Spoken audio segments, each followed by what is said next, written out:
This conference will now be recorded. Thank you very much. We will use that as our fallback to the live stream should that let us down. We've been pretty good the last few, so touch wood, we'll continue on here. The usual reminder that everyone please stay on mute when you're not speaking. We've got our admin folks, we'll keep an eye on that. Should that inadvertently be left open, we can mute that for you, but I'm gonna ask please everyone just stay on mute. With that, we'll go directly into the adoption of our agenda. Has everyone had a chance to review the agenda? Anyone have any proposed amendments? And if none, may I ask for a motion, please, to approve the agenda? See, Mayor Brown, Mr. Chair. Yep. I was going to accept that motion. Do we have a seconder for the motion to approve the agenda? Mayor Chalmers, moved by Mayor Brown, seconded by Mayor Chalmers. Any discussion on approval of the agenda? All right, hearing none. By exception, anyone wishing to vote opposed to the motion to approve the agenda? Seeing none, hearing none, the motion carries. On to the minutes then. We've had a chance to review the minutes in the board package. Any changes, questions, or concerns with the minutes from our meeting on the 18th of June? Peter from Airdrie, move to adopt, Mr. Chair. Thank you very much, Mayor Brown. Do we have a seconder for that? Mayor Janung seconds that motion. Any discussion on the motion? Seeing and hearing none. By exception, anyone wishing to vote opposed to the motion to adopt the minutes? Okay, that motion carries. Thank you so much. We now move on in the agenda to take a pause out of our other business to, and perhaps, I'm not sure who's running the meeting, Lisa, if perhaps you can just take the agenda item off and just, thank you, just put us all on the screen there.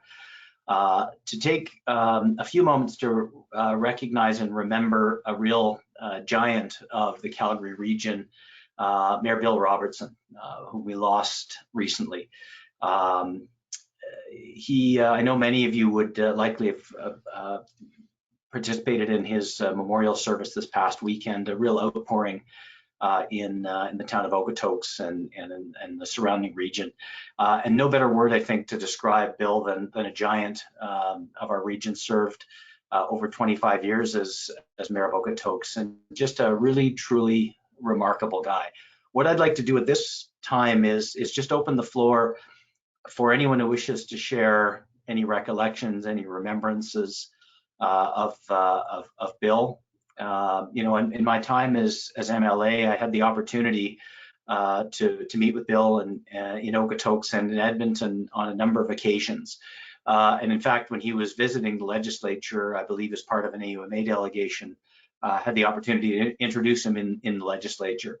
I suspect in his 25 or so years as mayor of Okotoks and his time in public service, probably not the first time that anyone had ever introduced Bill, but it's something that every time we got together, he would remind me of, and that it was important to him, but it also brought me into the circle. You know, made me feel like I had done something for him, and that it was really meaningful to me for him to always bring that up. You know, we've really lost a truly remarkable person in our region, and he did so much for Okotoks, such a champion for Okotoks, a true family guy, and just a really great guy. So with that, I'd we'll just perhaps put an RTS in the chat, or even just put your hand up, and we'll just take a bit of time here out of our ordinary business just to remember Bill Robertson and all that he meant to each of us and to the region. So if anyone would wish to share anything, we'll create some time and space, and not just the elected board members, anyone else, honestly, who interacted with him. I know many did. We'll open that up to anyone. We'll start, Mayor Janung. Jeff, go ahead. Yeah, thank you, Greg. And I really appreciate this agenda item being on our agenda today. Just we're all busy trying to do things and move business forward, but it's the life that a lot of times gets lost in the busyness of our, municipal worlds. And I'll leave that at that. The one thing I appreciated about Bill was that he did enjoy the life side of the world, his love of sports and his hockey team. He was always the one coming to our meetings. We'd all have a tie on. He'd have his Okotoks Oilers jersey on. And that was awesome. It just brought that bit of life into the, the real business world of what we were dealing with. And not to go on, but the one thing I also really appreciated about him that I poked at him quite a bit on was the Robertson's rule of order. I don't think I've ever met a person that knows Robert's rules of order quite so thoroughly as Mayor Bill Robertson. I will miss him around this table and miss him at AUMA and FCMs and Okotoks, and this board has lost a giant, as you said, Greg. Good words. Thank you, Jeff. I appreciate that very much. And yes, he certainly steered me straight on a number of Robertson Rules of Order questions along the way. So anyone else care to share any remembrance of Bill as we move on here? Yeah, I'd like to. Go ahead, Brandon. First of all, let me say to Bill's family and to Tanya and Matt, who have lost their colleague, just our deepest condolences and sympathies. It's much harder on you than it is on us, but it's hard on us too.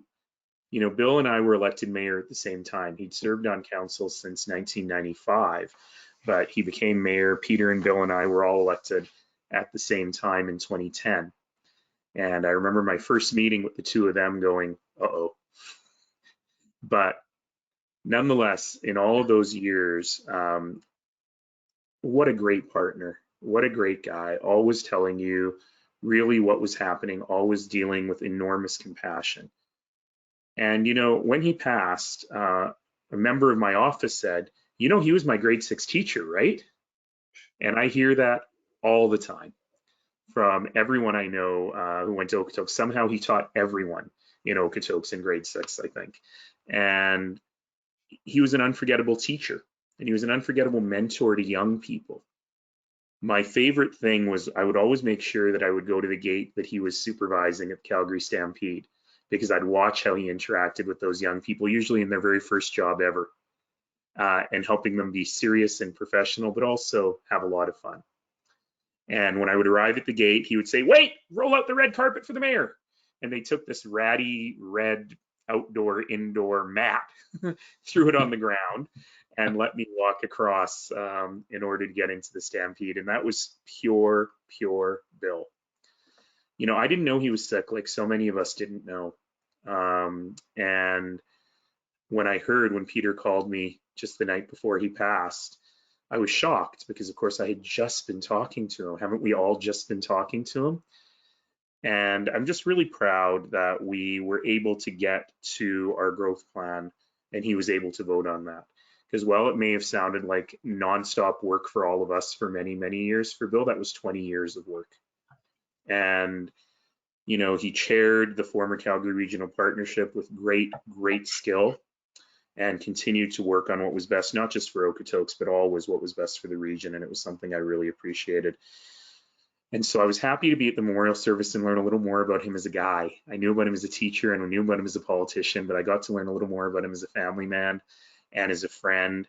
And everything I knew about him and as an exemplary leader seems true in every aspect of his life. So boy, I'm going to miss him a lot. Thanks, Brandon. I appreciate that. Mayor Brown, go ahead. Well, first of all, I want to call a point of order for our friend Bill.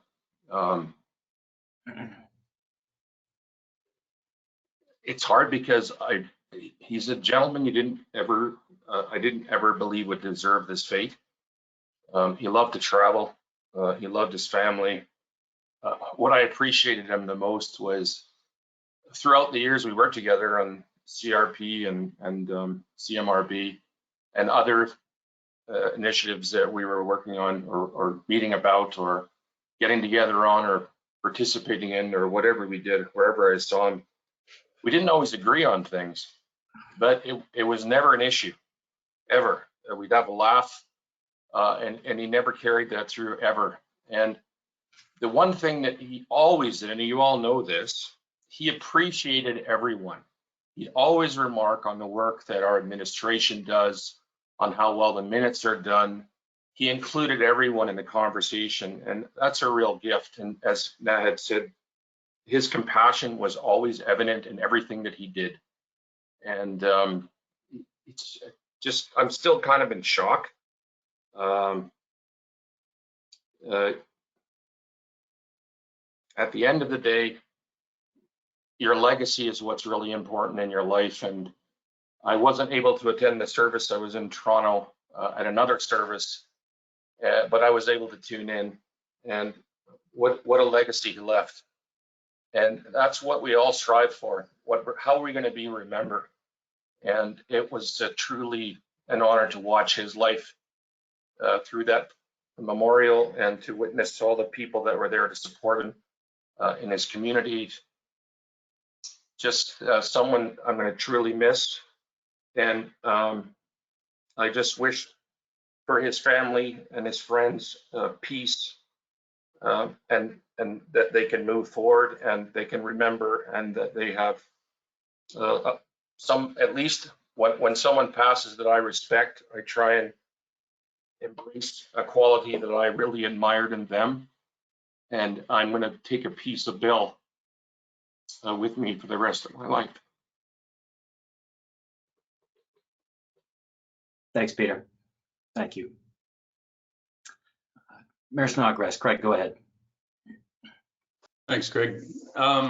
Yeah, before I became mayor, I didn't know Bill at all. I wasn't in those circles and stuff. But the first event after I did become mayor in 2013, Bill was the first one at an event, and he came over and introduced himself and was talking about working together, Okotoks and High River, and I said, well, we got a bit of a monster on our hands right now. And he said, well, we always work together, kind of everything. And I made a little comment to him, and I said, yeah, don't worry, Bill, I'm still pretty competitive, and bantam hockey hasn't left me yet in the Okotoks Oilers and the High River Flyers. I said, well, we'll continue to battle it out. And he kind of laughed, and he just put his hand on my shoulder, and he said, well, we got a little ways to go with you, I think, Craig. And I said, yeah, well, whatever, all cocky and everything on the new mayor, right? But from that day on, I, got to know Bill very, very well. And I always, we operated completely different as mayors, but I always looked at him as, now, I always looked at him and went, that guy's a mayor. That's a mayor right there. And Jeff was saying about the jerseys, right? He lived for the Okotoks sports teams, the Dogs and the Oilers, and it didn't matter at what level it was, he was in on it. And I think he did that as the mayor and a councillor for that town, that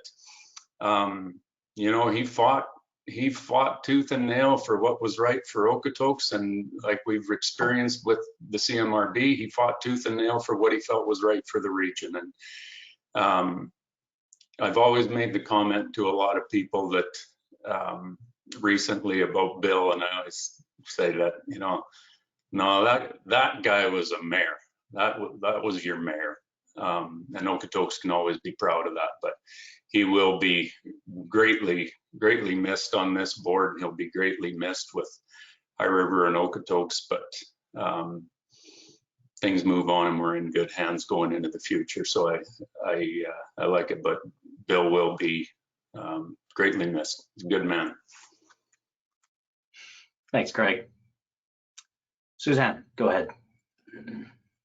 So to the town of Okotoks and all the members here, Foothills County, we're very sorry for your loss, and we just want to say that we've really appreciated working with Bill, a very professional gentleman and a champion for the town of Okotoks and the region. So we'll miss you greatly, Bill.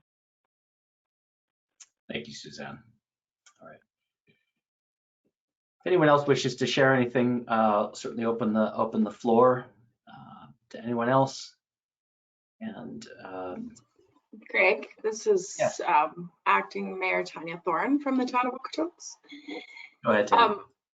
I just would like to thank all of you.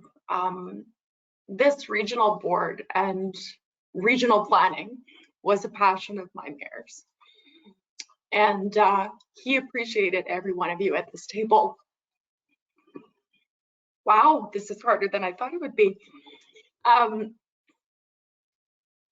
It didn't matter what happened at this table. What came back to our council was always in a positive light. And he was, and I know many of you didn't know, but it was important to him to be at this table to get that regional plan done. And he was not attending our council meetings, but he was making every one of these CMRB meetings.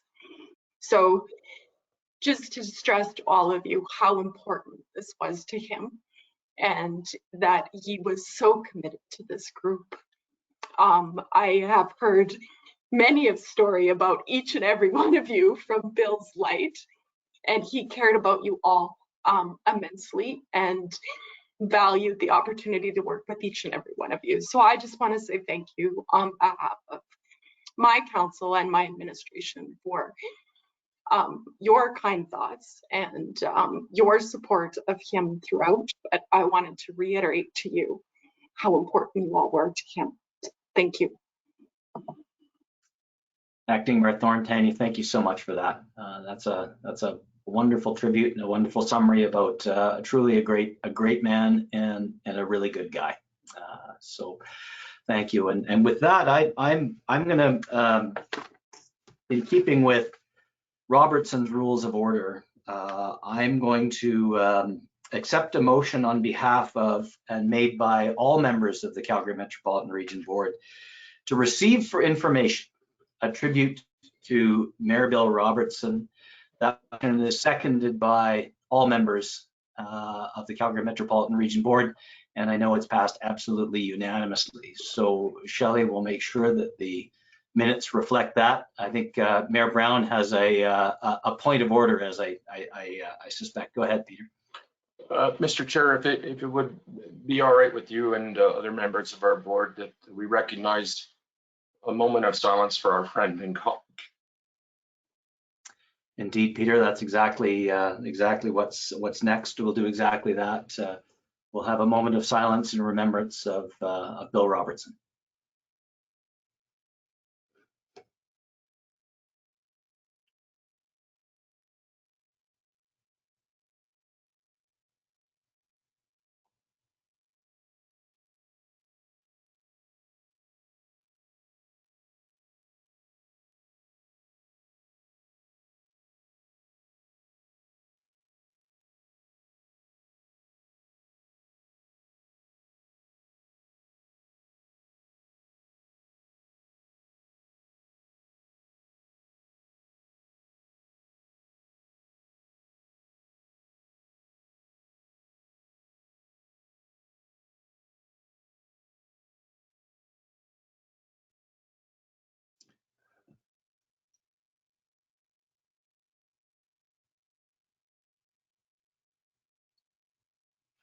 Thank you all. Thank you all for that amazing tribute to a really, really great man. I know Bill believed very much in the Calgary Metropolitan Region and the work that we do here.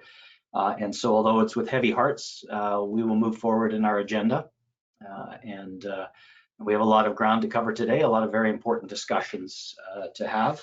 I know we'll do that carrying Bill's memory in our hearts, not just today, but for the long term as well. He really had a tremendous impact. So we will move forward.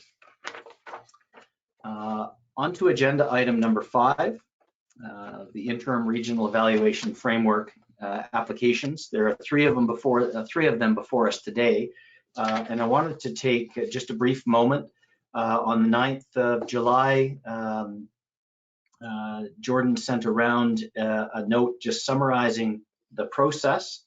And it's also in your board packages, but just for the record and for the edification of anyone who may be joining us on the live stream, I'm going to just review the process here. For each one of the agenda items 5A, B, and C, we'll ask the proponent, in this case Rocky View County, to move a motion that each application individually, one at a time, is approved. So we will deal with each sequentially, 5A, then 5B, then 5C, as its own individual agenda item. Once that motion is moved and seconded, we'll move to the presentation by the CMRB administration team. Given the similarity amongst the three of these, I believe what the admin team plans to do is present the substance of the perspective from admin for all three of them in the first 5A, and forego or even just offer a very brief comments for 5B and 5C. Administration then is available for questions. Once we have done that, we will move into a presentation from each of the challengers. Those presentations will be heard in the order in which they were received by the CMRB. Each challenger has 15 minutes to present. That presentation can be made by a board member, a designate, or anyone they choose to make that presentation.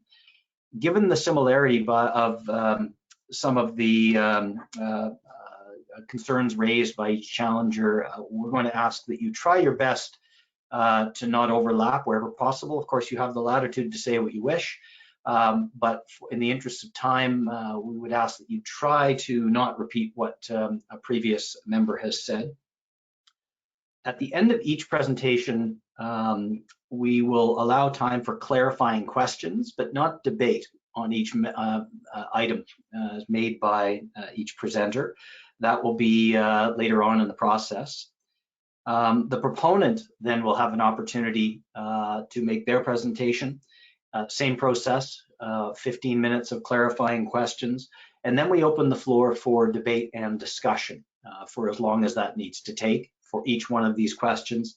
And at that point, once debate is exhausted, we will move to a vote again on the motion as presented by the proponent, and that motion is in the affirmative, that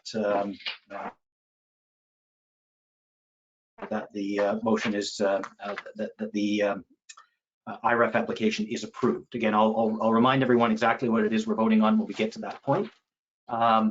Any questions at that point? I see Mayor Brown, you've got an RTS there. Do you have a question? Yeah, and I'm not sure if it's an appropriate time, Mr. Chair, or not, but I guess I'm going to ask it anyway, as you know. So what I'm a little confused on is I'm assuming that when this was evaluated by the consultant and by the administration of the CMRB, and we obviously saw the results of their deliberations. Now that I'm curious that Jordan and staff have had the opportunity to look at the concerns of the challengers to these applications, would they have reevaluated thetheir position if they had had this information prior to today's meeting? And I know that's a big question, Mr. Chair, but I have some real, either there's something skewed here when our professionals are seeing something completely different than the professionals at the CMRB and the consultants that we are hiring. So I'll leave it at that, and thank you for the opportunity. Yeah, it's a question that I believe will be answered in administration's presentation. So Jordan, perhaps if you can make sure that you do address that question, or Lisa or whomever is going to present on behalf of CMRB admin, perhaps make sure that we've addressed that question from Mayor Brown. Oh, Jordan, I see that you're not on mute, but I can't hear you. Can you hear me now? What's happening there? Yeah, okay. There we go. Go ahead. Yep. Okay, yeah, I believe that question will be addressed, Mayor Brown. If not, we're happy to come back to it. And I think I'll maybe ask Lisa to speak to it as she is the technical expert. My opening remarks will be just a little broader, speaking to the role of the CMRB as we review applications against the IGP. As everybody knows, we passed the IGP on October the 4th, 2018 through a unanimous vote. And that was very early on in the life of the CMRB. Since the IGP was approved. Jordan, sorry, apologies. Can I just pause you there before you go into your full presentation, if you don't mind? Sure. Our first step in the process here is we need our proponent, in this case Rocky View, to move the motion, put the motion on the floor. We need that motion seconded, and then we'll move into your presentation. My apologies. All right. So Dan, if you don't mind, could you make that motion, and we'll ask for a second as well. Sure, I have the motion here. Or should I wait for it to come up on the screen? Yeah, we've got. I've got it here in our agenda. I can read it out if you'd like. Hey, no, I got it here. Okay, go ahead. Oh.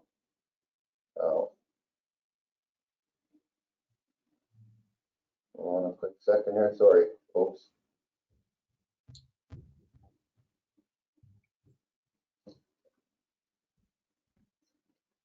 Sorry, no, we had it. No, we don't have it. There we go. So I will move or approve the interim regional evaluation framework application 2021-2, the Rocky View County North Springbank Area Structure Plan.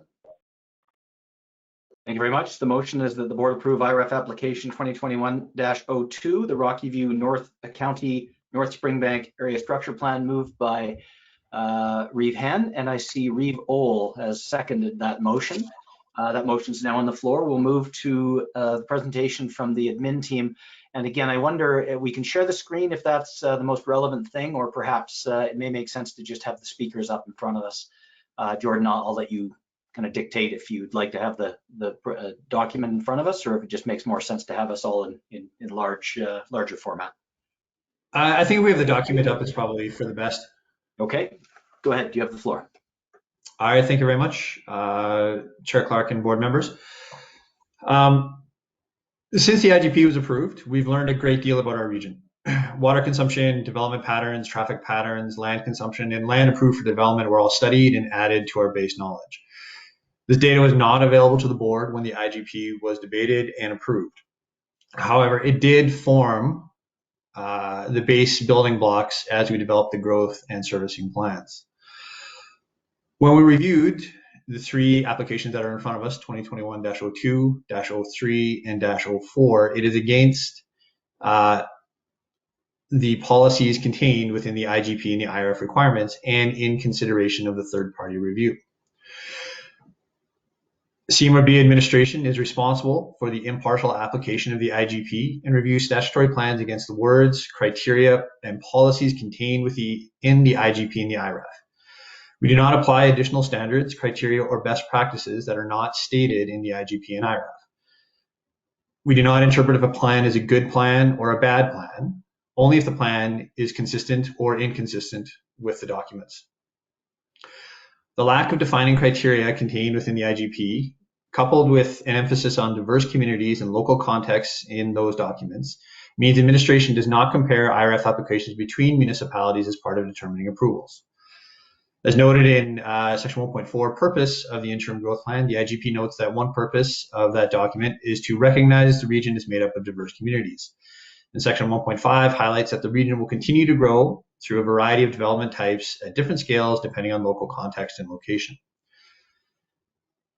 We maintain a consistent approach to IRF reviews to maintain the fairness and objectivity of the review process. We rely on third-party review and submission made by member municipalities to support our objective review of the submissions. Before I turn over to Lisa, it is critical to note that the recommendation of us as administration is just that, a recommendation. The ability to approve or deny an IRF application rests solely with the board members. With that, I'd like Lisa to speak to the technical review of the 3 applications. Thanks, Jordan. As Jordan mentioned, one of the core purposes that we are attempting to achieve when we do these application reviews is objectivity and having a sense of completing a fair process across all of the different types and scales and natures of the different applications that we review. The third-party review was completed by Situated for IRF 2021-02 and 2022-03, the North and South Springbank plans, and they found those plans to be consistent with the IGP and IRF. We also completed our own review of materials and in consideration of the third-party review report, and also found the plans to be generally consistent with the IGP and IRF. In a similar fashion, the third-party review for the 2021-04 Rocky View County MDP was completed by Lovett Planning Consultants out of Edmonton, and they found that application to be consistent with the IGP and IRF. We also completed our own review, and in consideration of the third-party review, found those plans to be generally consistent with the IGP and IRF. As Jordan noted, there is a distinct lack of defining criteria in the IGP, and it is also coupled with an emphasis on diverse communities, local contexts, and as appropriate. As well, we don't apply additional standards or criteria or best practices that are not stated in the IGP or IRF. So this consideration applied to all 3 of the IRF reviews. In the case of efficient use of land, which was highlighted in the CMRB administration report, for example, there are insufficient metrics and criteria provided in the IGP to determine how much density or which mix of uses or how much mix of uses would constitute an efficient use of land when considered in context of the region's diversity of community forms that are as appropriate to the local context. In the case of IRF 2021-02 and 2021-03, CMRB administration found the existing approved Central and North Springbank plans to be a helpful consideration in terms of local context and the existing planning approvals in place, as well as the built form that already exists in the landscape. As stated in the RVC IRF application, the density of the proposed development is increased over time when compared to the existing built and planned forms of development that are in place. The IRF review also considered other aspects of the integration of land use and servicing, provision of efficient and cost-effective services, and other considerations of a similar nature, generally comparing the existing planning context to the proposed planning context.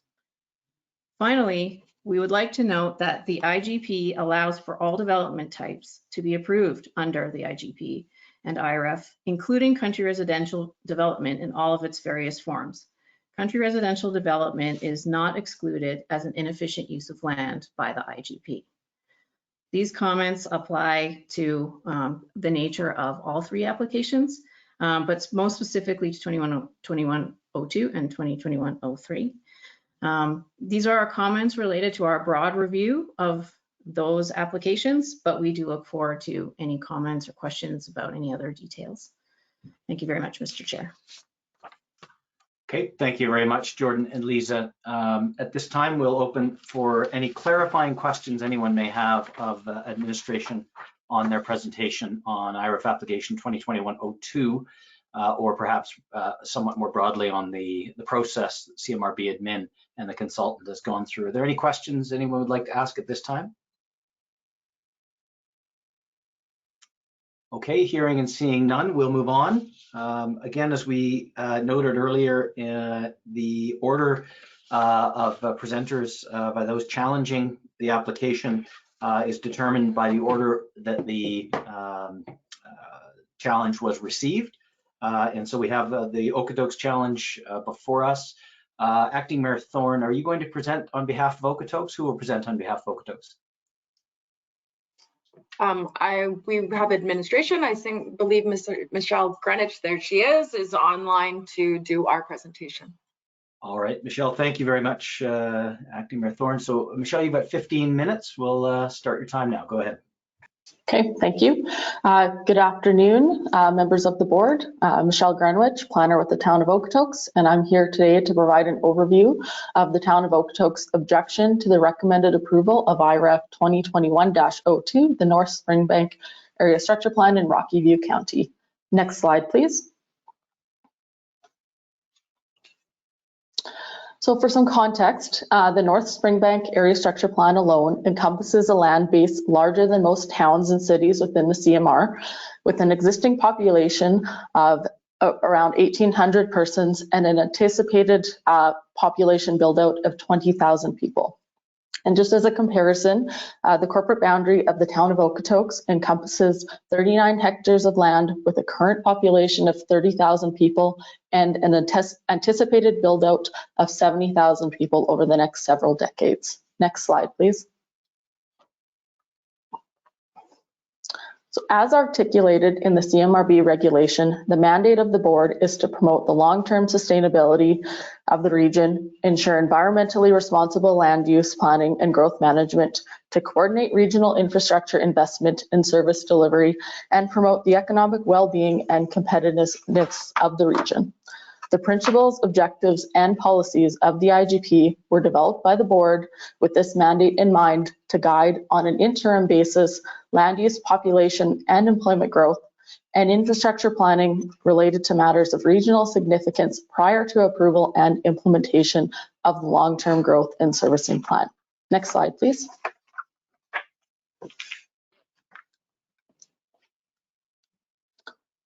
So Okotoks' challenge to the recommended approval of the North Springbank ASP is focused on misalignment of the plan with the principles and objectives of the IGP.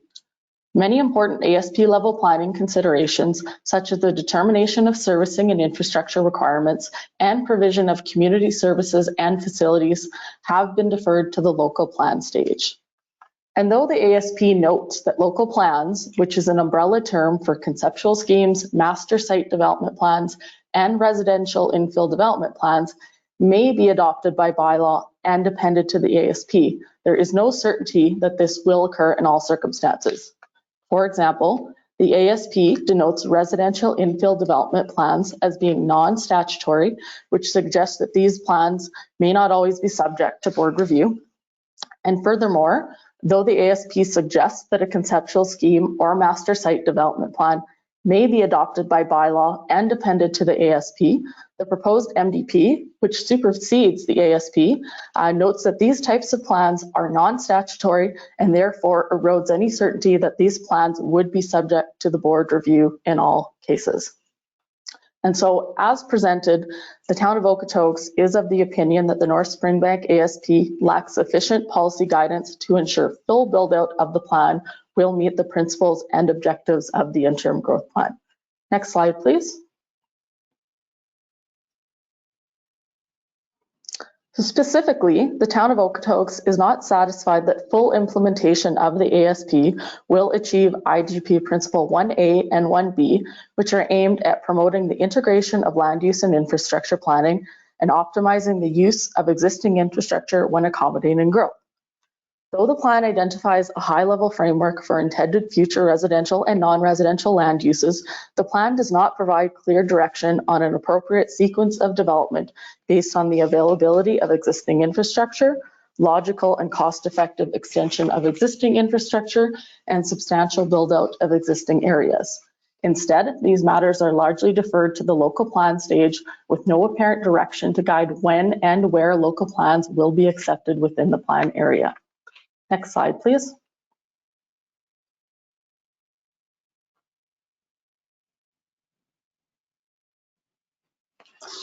The IGP, as articulated through Principle 3A, is intended to guide efficient, sustainable, and cost-effective growth plans throughout the region as a whole.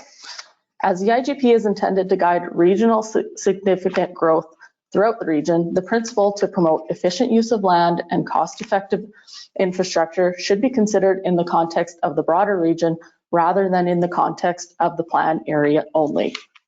And though the plan includes opportunities for higher density residential forms, compared to traditional country residential. Policy 7.10 of the North Springbank ASP does allow for country residential development to be considered without ASP amendments and in areas that are identified for these higher density residential development alternatives. This approach does not provide certainty that full implementation of the ASP will result in higher densities that could move development in the plan area towards a more efficient use of land and more cost-effective development patterns. And furthermore, the plan identifies a significant amount of agricultural land, roughly 40 quarter sections, for future residential and commercial development without a clear phasing strategy that requires substantial build out of existing areas and optimization of existing infrastructure before allowing new areas to develop. Next slide, please.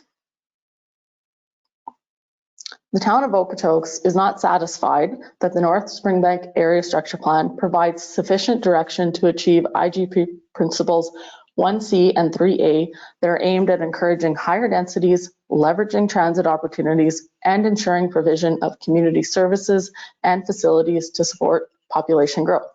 At full build-out, this plan is anticipated to accommodate up to 20,000 residents. However, the plan lacks a comprehensive framework to guide the provision of recreation facilities, libraries, and schools, and instead defers these matters to the local plan stage, which ultimately may not be subject to board review. Deferring the provision of community services and facilities to the local plan stage does not provide the town with certainty that full implementation of the ASP will achieve Principle 3E. And as mentioned earlier in the presentation, opportunities for increased densities are provided for within the plan area, but not required, which does not provide certainty that full implementation of this ASP will meet Principle 1C. Next slide, please. And it should be noted that a number of adjacent municipalities have cited concerns over insufficient collaboration to coordinate planning for land use, infrastructure, and servicing provisions. In that regard, the town would like to take a moment to highlight some examples of projects that the town and our neighbor Foothills County have and continue to collaborate on. The Master Shared Services Agreement facilitates a fair and equitable sharing of costs related to the delivery of certain services that benefit both municipalities. The Foothills and Okotoks Regional Water Project is also an example of two municipalities working together to facilitate more cost-effective delivery of potable water to its residents than if this initiative were pursued individually. And also, Foothills and Okotoks, we also oversee the operation of a regional recreation facility. Next slide, please. So, and to conclude, the town of Okotoks supports Rocky View County's efforts to create an overarching plan for the Springbank area. However, the lack of a clear phasing strategy to guide future growth within the Springbank area, coupled with the deferral of many important planning considerations to the local planning stage and uncertainty with board oversight of local plans, does not provide the town with certainty that full implementation of the North Springbank Area Structure Plan will result in a pattern of development that is consistent with the principles and objectives of the interim growth plan. And that concludes my presentation. Thank you. Thanks, Ms. Grambich. I appreciate that. At this time, I'll invite any clarifying questions for the town of Okotoks in their presentation. Does anyone have any questions they wish to ask to clarify that presentation?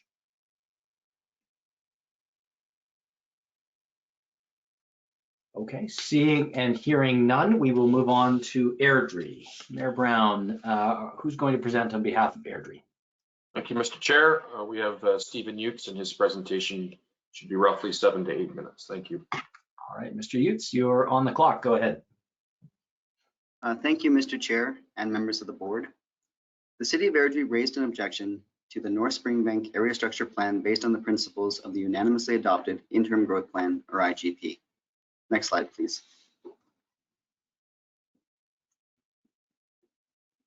Principle number 1 of the IGP requires us all to promote the integration of efficient use of land and infrastructure planning. Overall, we note that the scale of servicing and the proposed density of development in North Springbank at just over 1 unit per acre do not match each other effectively, nor do they optimize the potential efficiencies to be had from either or both of intermunicipal coordination and a more efficient use of land. By way of example, this slide presents a generalized version of the approach to servicing proposed in map 12 of the North Springbank plan. The approach intends to take service portions of the plan area, which are undefined, all the way to the east before pumping to the west and north. This type of approach requires the system to be in place sequentially to work together. However, section 26.9 of this ASP is vague on the sequencing of development, making it challenging to determine the integration of servicing with the proposed development cited by the IGP and referenced in the MGA. Should this development proceed as proposed, it would rely on one major lift station and two minor ones to service less than 20,000 people. When combined with the South Springbank ASP to be discussed later, that total jumps to 3 major lift stations and 7 minor lift stations to service less than 35,000 people. Such an approach also relies further on thousands of meters of force main pipe at great expense.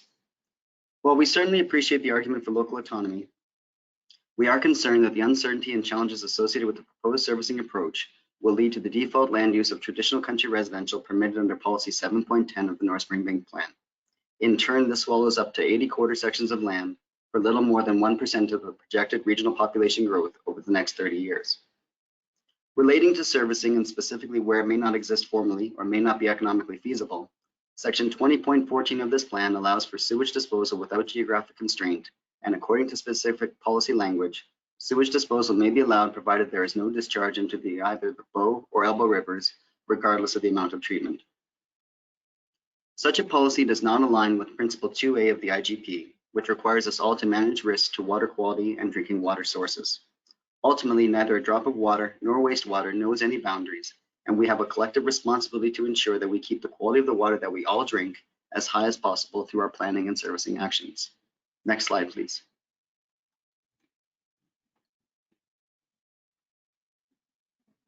Section 2, Principle 1C of the IGP requires us all to make environmentally and fiscally efficient planning decisions. This plan requires 13,000 acres to provide home for less than 20,000 residents. To put that size of development in scope, this is larger than the entire area that Airdrie annexed in 2012 to provide for the growth for more than 50 years of what has been one of the fastest growing cities in the country. Within those 12,640 acres that we annexed, we have conducted studies to prove that we can accommodate more than 150,000 new residents plus 50,000 to 90,000 new jobs with room to spare. Conversely, this plan would achieve less than 15% of that degree of efficiency, and the land base required to do so would include approximately 40 to 50 quarter sections of largely or completely unsubdivided agricultural land per map 4 of the proposed plan.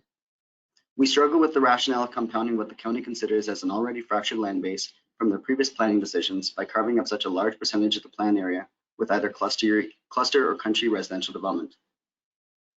Leading into today's discussion, we've heard the argument that these types of opportunities are necessary in order to attract investment to the region and provide market certainty. But in fact, development and investment certainty actually occurs when we can provide cost-effective development opportunities.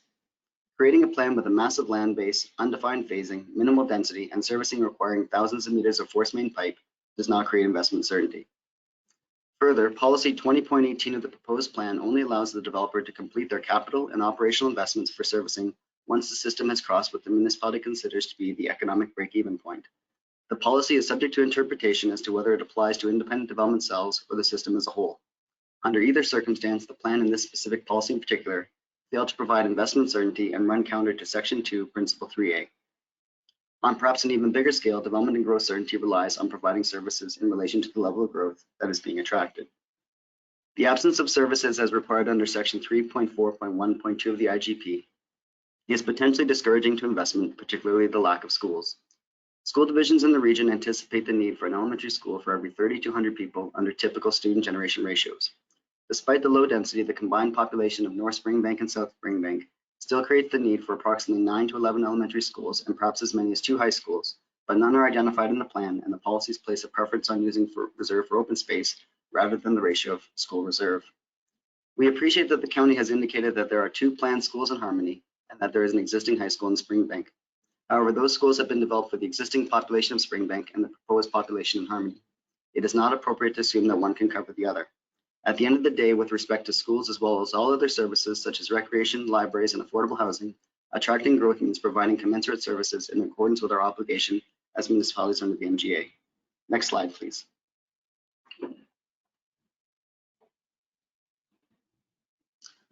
Schools represent just one type of service that needs to be recognized and incorporated with the plan.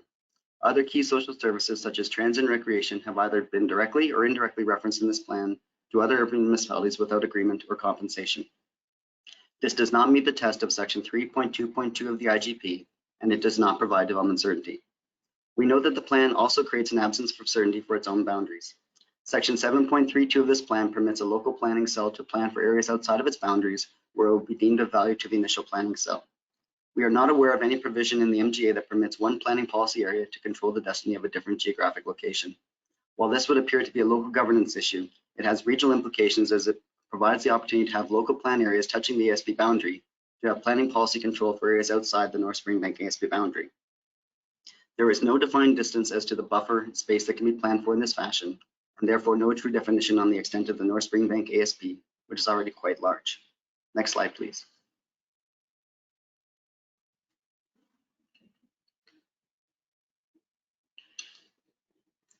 Mr. Chair and members of the board, ultimately we are challenged to support this plan, which we believe, A, fails to achieve regional planning objectives. The objective of regional planning is to promote efficient use of land and efficient use of regionally significant infrastructure. Put simply, planning at this level is about the strategic use of our limited resources and protection of our environment. Using a combined total of over 26,000 acres in North Springbank and South Springbank to house a future population of 35,000 is not strategic use of our limited land resources. Permitting sewage disposal without treatment in any location other than the Bow and Elbow rivers does not constitute appropriate protection of our environment and drinking water sources. We are also challenged to provide our support because this plan places the potential transportation, environmental, and service impacts associated with growth on neighboring municipalities without agreement or compensation. Despite the low density and high degree of dispersion proposed with this plan and that of South Springbank, there will still be approximately 35,000 new people west of Calgary without the services demanded from new residents, including schools and recreation. Ultimately, we do believe that there are ways that the planning aspirations of Rocky View County for this geographic area can be addressed. We believe in working to achieve regional level benefits and see the opportunity to do that for this planning area with appropriate changes to the density, policy, and service provision in the plan. Thank you for your time. Jude, thank you very much. Do any members have any clarifying questions they wish to ask of Airdrie? Okay, seeing none, hearing none, we are on to Calgary's presentation. Mayor Nenshi, who's going to present on behalf of Calgary? Thanks. I'm happy to introduce you all to my colleague Neil Younger, who will be making all of the presentations on behalf of Calgary today and who is awesome. Go ahead, Neil. Thank you, Mayor Nenshi. Go ahead. Thank you, Mr. Chair. I'm pleased to be here to present the results of Calgary's rationale for their challenge of Rocky View County's North Springbank Area Structure Plan. Before I begin, I'd like to just talk a little bit about the process that has been used by the City of Calgary. The decision to challenge was made as a result of a complete internal review of both the plan and the supporting technical documents. With that, I'd like to begin my presentation. I would also like to note that in keeping with the chair's comments, I will attempt not to repeat points raised by the other challenging municipalities, but rather focus on specific Calgary concerns. But I would like to note that we are in support of the positions being put forward by the other municipalities today. The summary of the city's challenge. As the other municipalities have stated, we do not believe that the proposed plans are aligned to the principles, objectives, and specific policies of the interim growth plan. We also believe that the CMRB administrative rationale for approving the proposed plan does not reflect the full intent of the interim growth plan and the interim regional evaluation framework process. Next slide, please.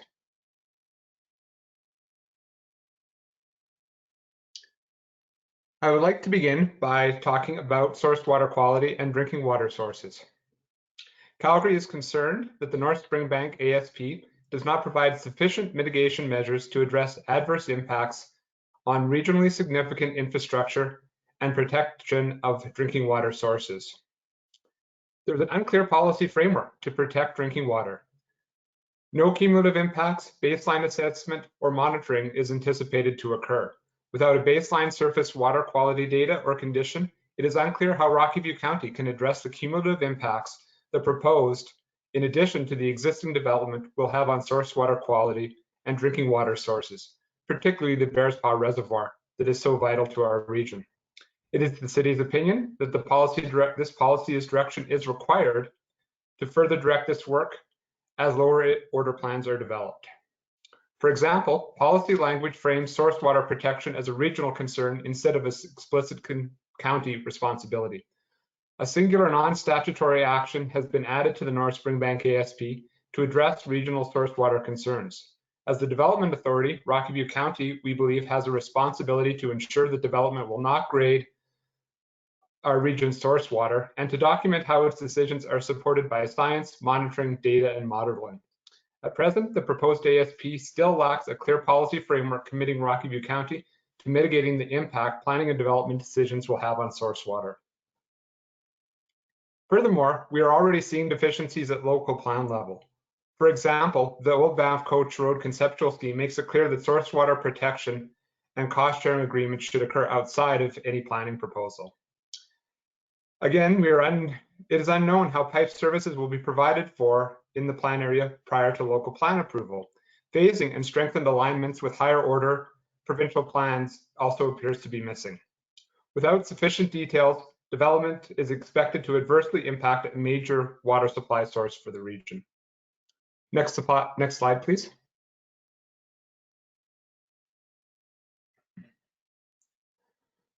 From here, I'd like to move on to transportation impacts. The ASP does not mitigate the adverse impacts on regionally significant transportation corridors. It is anticipated that there will be impacts on Highway 1 and potentially onto Calgary streets, as well as the Calgary transit system. A lack of specific policy to address these impacts is expected to cause downstream impacts of a regionally significant nature in Calgary. I'd like to speak very shortly to the next two slides, as some of this material has already been covered by our other municipalities. So next slide, please. As noted, we do not believe that the ASP provides any framework to mitigate impacts of this new population on community services and facilities in Calgary. The ASP downloads the specifics of community services, for example, the provision, need, and locations to local planning. Vague policies are provided related to community service, and we are unsure how these will be provided to the residents. Next slide, please.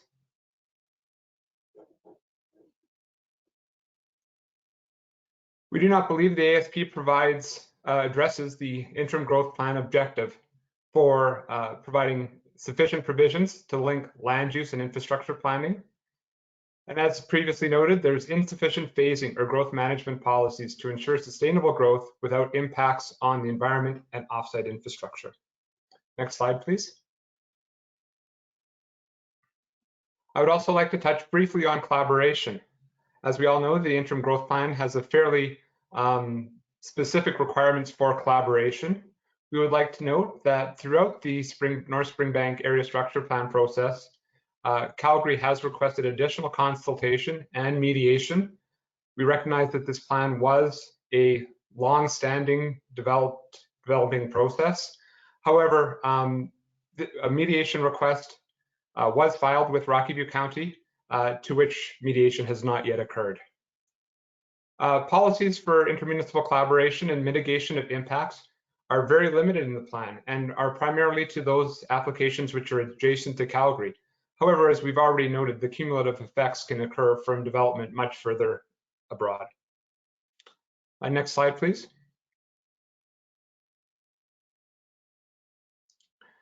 As noted, we don't believe that the CMRB recommendation for approval is aligned with the interim growth plan. We would note that we do not believe that deferral to later stages in the planning process constitutes provision of those services. Background studies have identified adverse impacts but are not evaluated, as the IREF process does not take into account technical documents.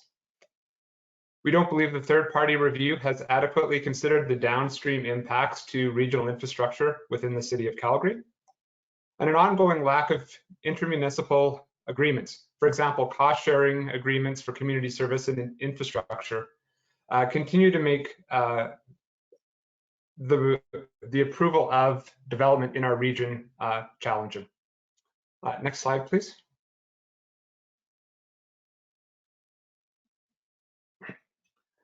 We would also like to note that the following samples taken from the board's mandate. We note that the board's mandate is to promote the long-term sustainability of the Calgary metropolitan region, to ensure environmentally sustainable or environmentally responsible land use planning, growth management, and efficient use of land. In carrying out its duties, we also note that the CMRB must act in accordance with the South Saskatchewan Regional Plan.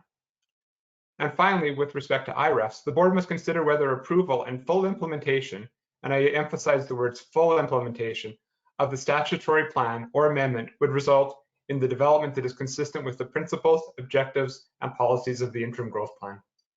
Next slide, please.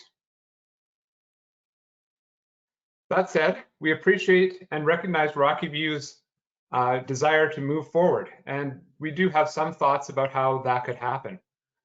We would suggest the following 4 points could be key to our municipalities moving forward in a more productive fashion. First, we would ask that there is some thought of addressing the adverse impacts to regional infrastructure, corridors, services, and facilities in Calgary that would be utilized by the residents of this future planning area. We would ask that steps be taken to develop cost-sharing agreements for community services and infrastructure. We would like to have better understanding of how continued collaboration would unfold as further local plans are developed. And we would believe that there's benefit in the plan showing logical and efficient growth being tied to infrastructure. Next slide, please.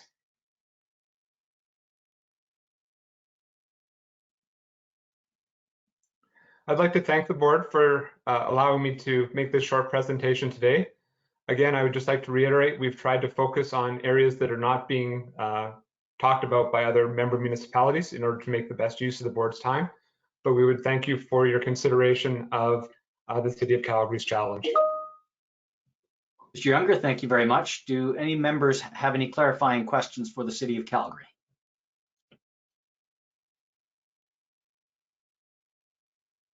Okay, seeing and hearing none, we'll move on to our final challenge, and that is from Cochrane. Mayor Janun, who's going to take this for Cochrane? Yeah, thank you, Mr. Chair. I see Drew Heineman, the General Manager of Development and Community Services for Cochrane, has joined, and he will be making our presentation. Thanks, Mayor Janun. Mr. Heineman, go ahead. Thank you, and thank you, Mayor Janun. Good afternoon, Mr. Chair and members of the board. Before I proceed with the Town of Cochrane's presentation, I'd first like to thank everyone for the opportunity to present today. You've already heard from a number of our regional partners in regards to the concerns with the North Springbank Area Structure Plan, and I'll do my best to keep our presentation brief. However, the town does concur with the municipalities who've previously presented, and we're going to focus our attention on our letter submitted on June 25th and not try and repeat many of the points that you've heard today. I also want to make it clear that the town of Cochrane does support growth within Rocky View County, as well as the region as a whole, and recognizes Rocky View County as an important regional partner. However, we do feel the size and scale of the development that's proposed within the ASP is inconsistent with the interim growth plan. It will lead to the inefficient use of land, and this will have significant regional implications. If we could proceed to this, oh, we're on the second slide.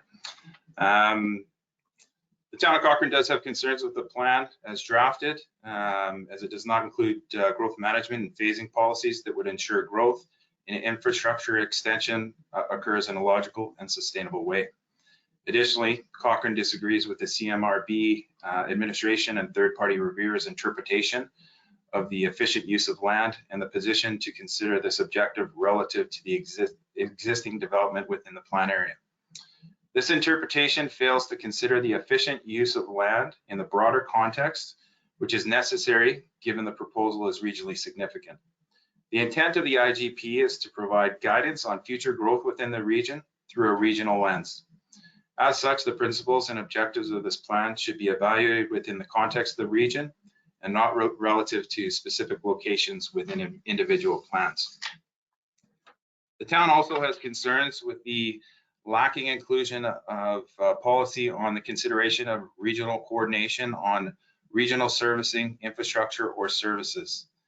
Efficiencies and positive financial impacts of regional infrastructure and service sharing is a large part of the IGP, and these opportunities must be explored within this plan. We would note that the town of Cochrane has a sanitary line that goes straight through this development or proposed ASP. So this is a significant opportunity for all of the municipalities impacted to coordinate. If we could advance to the next slide, please, Lisa. Cochrane does not feel as though the draft ASP acts as a strong guiding policy document, as it defers many of the important topics to the local plan stage. I think you've heard about this, but I'll just be very brief. We have concerns that the non-statutory nature of local plans will lead these plans to be reviewed, not be reviewed under the interim or the final growth plan, and there will be no guarantee that the intent of the growth plan will be achieved through the proposed development. If we could proceed to the next slide, please. I'd also like to take a moment to speak to the purpose of the CMRB and the reasons why the board was formed, because it's relevant to this and other application and forms the foundation of why we're here today. Of course, you see the region, and it includes the proposed ASP for North Springbank as well as South Springbank on this. The CMRB was established based on the understanding that the impacts of growth extend well beyond the municipal boundaries, and that strategic collaborative approach to managing growth at the regional scale offers significant benefits to individual municipalities and the region as a whole. This new regional level has changed how our growth management landscape. It's a new standard and a new expectation that was fully supported by the board. Member municipalities are now asked to consider planning and development from the regional lens and to ensure regional interests are achieved and regional impacts are considered in addition to those individual municipalities. This is a marked shift away from the individual planning and growth management in isolation of our regional neighbors.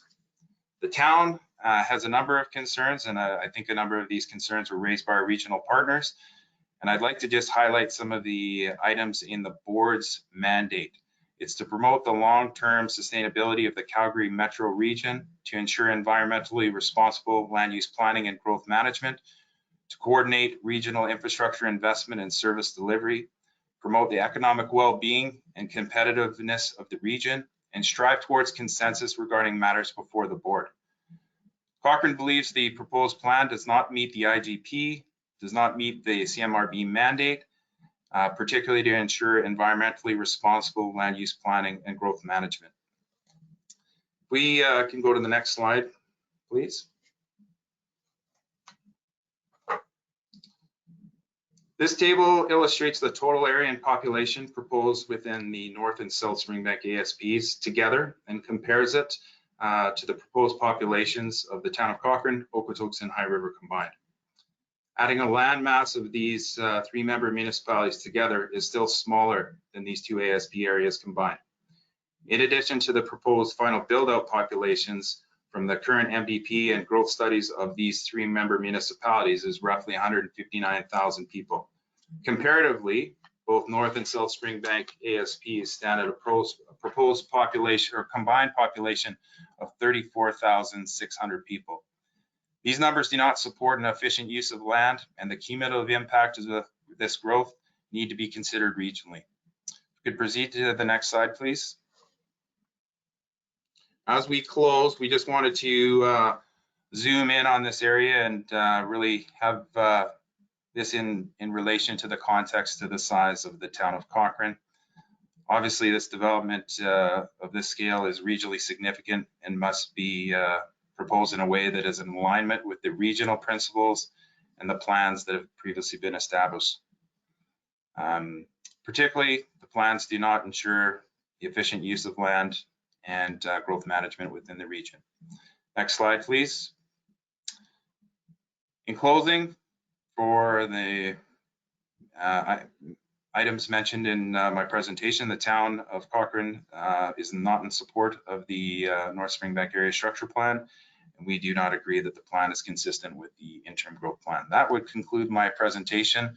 The same presentation will be for the South Springbank plan, so at that time I will just defer the opportunity to present again.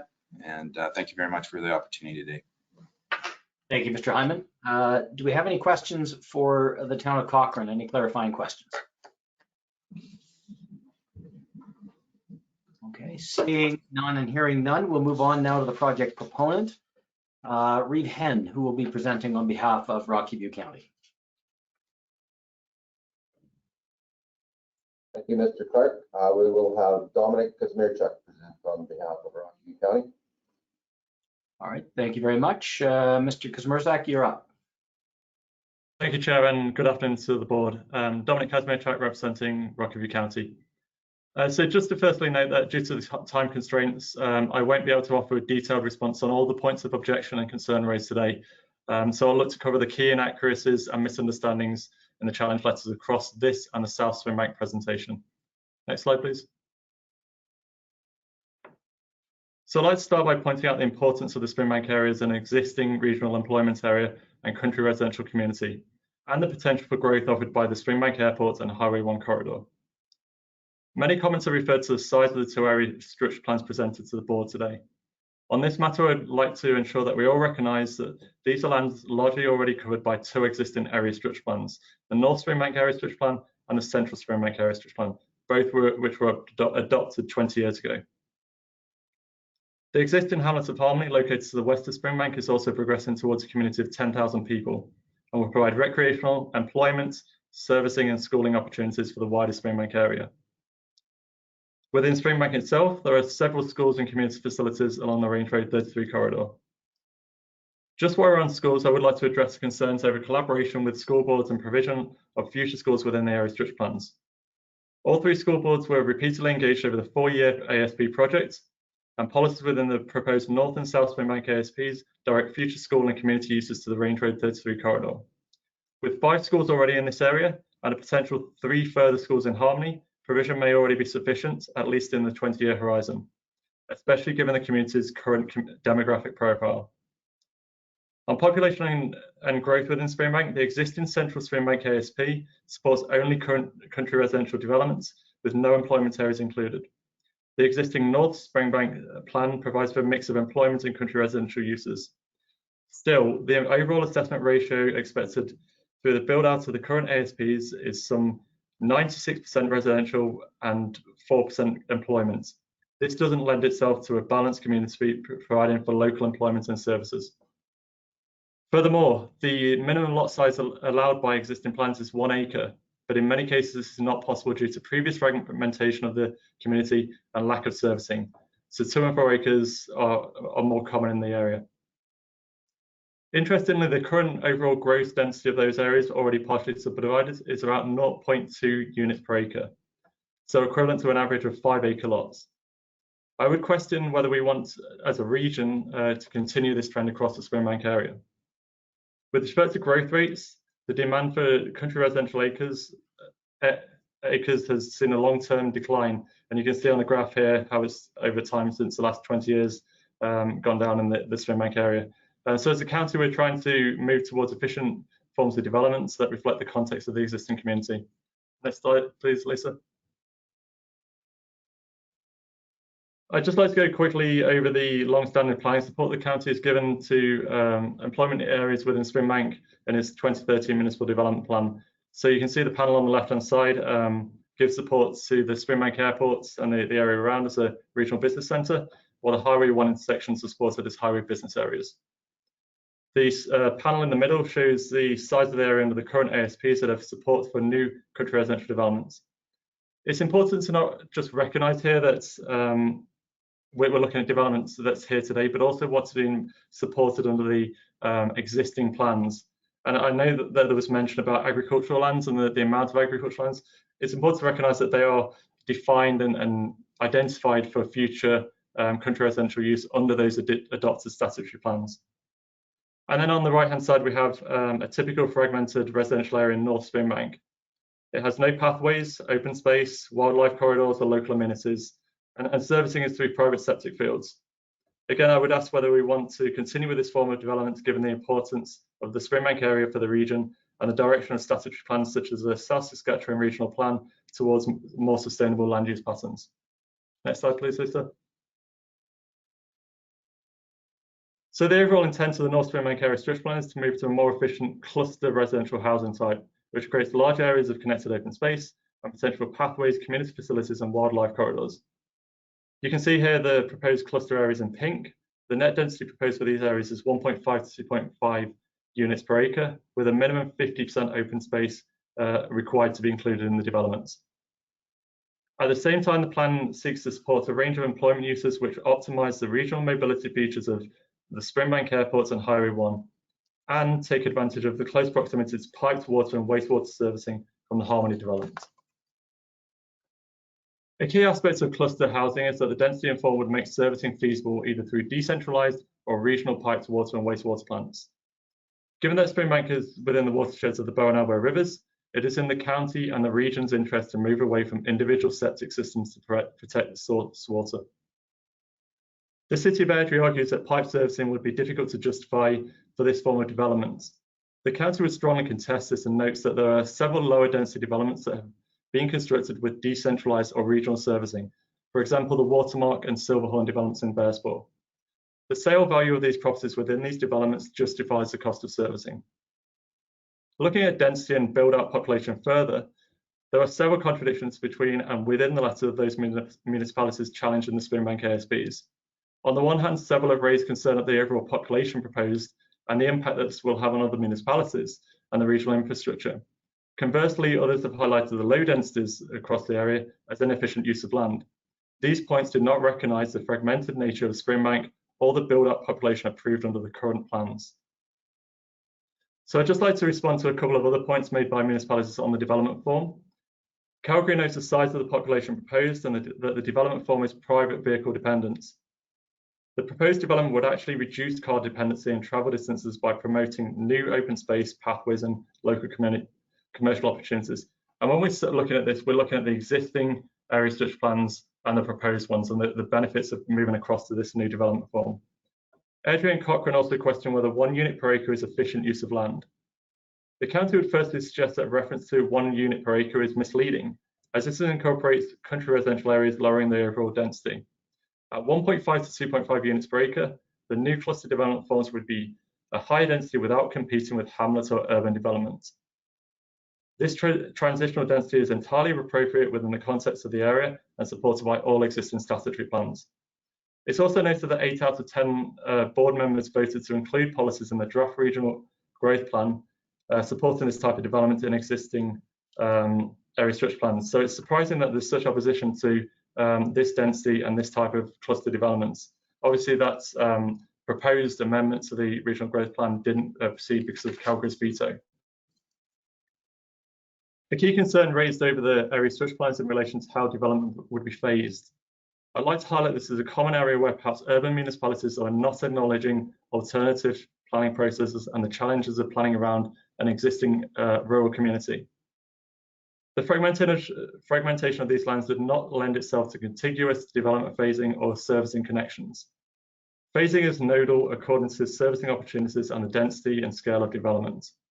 The main point is that future planning of most land use areas would be managed through statutory plan amendments with local plans appended to the proposed ASP, as currently occurs under the existing ASPs.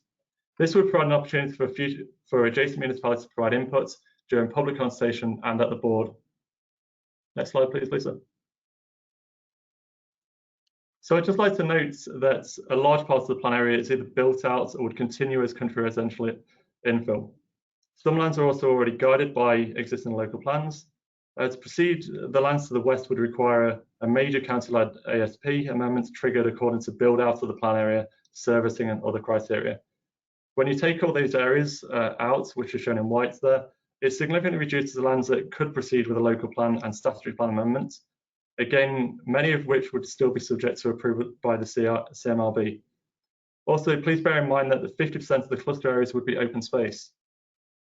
Next slide, please.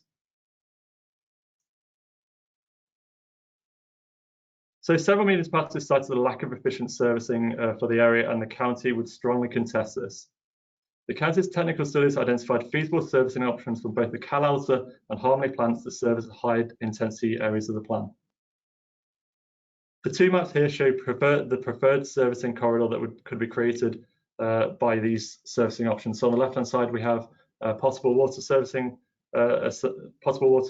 scenario, and on the right-hand side, the wastewater servicing option.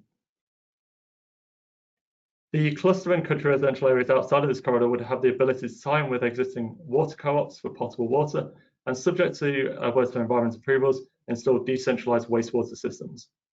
I'd like to again reiterate the service potential is far preferable to the continuation of private septic systems and water wells. The county must also address some significant misinterpretation on servicing matters in some of the challenge letters. Airdrie and Cochrane both outline an apparent lack of collaboration by the county on extension of regional infrastructure. The county's servicing studies have investigated the potential to connect with existing services within Calgary, but the county has repeatedly been informed that the city would not entertain this. I'd now like to just read a portion of a letter received from the City of Calgary on the Springbank area structure plans back in 2018, after the county had identified that the city infrastructure could be used as a servicing option. So the excerpt of the letter reads, "The city is not prepared to support the county's current or future servicing needs in this area. It is not appropriate to implicate the City of Calgary's resources and facilities to solve the county's servicing challenges." I would question whether that response from Calgary is collaborative, and it gives some context on why the county has proceeded with the existing servicing options it has within its own boundaries. Airdrie has questioned the efficiency of proposed wastewater servicing, and I would note firstly that these are preferred servicing options and they're open to change. Depending on the progression of individual developments and investment by developers, there may be other feasible infrastructure routing through the plan area. Nevertheless, the preferred strategy is based on the topography of the area and deemed to be the most cost-effective use of gravity lines that service a higher intensity business uses. Finally, Airdrie refers to policy 2014 of the draft ASP and states that the policy permits wastewater dispersion as long as it does not directly discharge to the Bow or Elbow River. This is a blatant misrepresentation of the policy and the wider plan with respect to source water protection. The policy actually states that interim methods of sewage disposal may be allowed, provided there is no discharge into either the Bow or Elbow rivers. The intention of this is to potentially allow sewage holding tanks and other solutions for certain business operations prior to regional servicing becoming available. Calgary has continually highlighted the risk to source water from developments along the Bow and Elbow rivers, and I would like to reassure the board that the county takes source water protection very seriously, given that over 10,000 residents rely on the Bearspaw Reservoir as their water source. However, the county has been offered no solutions when concerns over servicing are raised. We have heard that the continued proliferation of private septic systems, connection to city services, and creation of a no outfall to the Bow River all appear to be unacceptable. I would question then, how does the county service an existing ASP area when there are no solutions acceptable to the region? Next slide, please. With respect to transportation, structured collaboration was undertaken with both Alberta Transportation and Calgary. The county incorporated feedback from AT on the promotion of a strong east-west collector corridor to reduce use of Highway 1 for the local traffic. The county considers that the traffic... You have 2 minutes left, 2 minutes remaining in your 15. Go ahead. Okay, thanks. I'll move on to the next slide then, please, Lisa.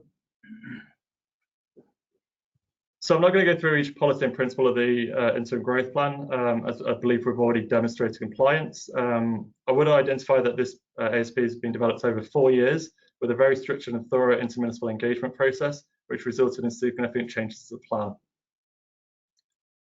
Some municipalities argue that the county has deferred important considerations to the local plan stage. This is unfair given the number of policies which guide collaboration at future planning stages. Many other municipalities follow the same process in deferring similar matters to outline plan or neighbourhood structural plan stages. The county's practice of appending local plans to the ASP means that the board will have another chance to review at the local plan stage. Policies included within the draft ASP require future collaboration on items such as cost sharing, interface matters, assessing infrastructure needs and environmental assets, and access to community services. So to conclude, the draft ASP before the board today proposes significant improvements to the existing plans adopted over 20 years ago in line with the interim growth plan and South Saskatchewan regional plan. It facilitates a shift towards more efficient densities and servicing appropriate for its current context. It also provides local amenities and recreation opportunities to reduce reliance on other municipalities' services. The County fully supports the CMRB administration recommendation would request that this plan be treated the same as all other statutory plans that have received an approval recommendation. Section 3.6 of the draft regional plan speaks to embracing urban and rural differences. However, the opposition to this plan shows that there is no recognition of rural planning practices or perspectives. The county is now left in a position where we are not allowed to pursue higher density and are criticised for developing lower density areas. The City of Calgary will not allow us to connect pipe services, yet we are criticised for not collaborating on servicing. We are criticised for the size of the plan, but the existing plans are essentially this size. Mr. Kazmierzak, your time is about up. If you could please just, maybe I'll just give you 30 seconds or so to summarize, and we'll move into questions. Thank you. Thank you, Chair. I've just got one final sentence. So this pattern of opposition to any county development from some members puts the county in a difficult position of not knowing how to address contradictory concerns. Thank you, Chair. Thank you very much. Clarifying questions now for the proponents for Rocky View County. Reeve Link, I see you're in the RTS. Would you have a clarifying question? Not a clarifying question, but I would like to put a motion on the floor to extend Rocky View's presentation time.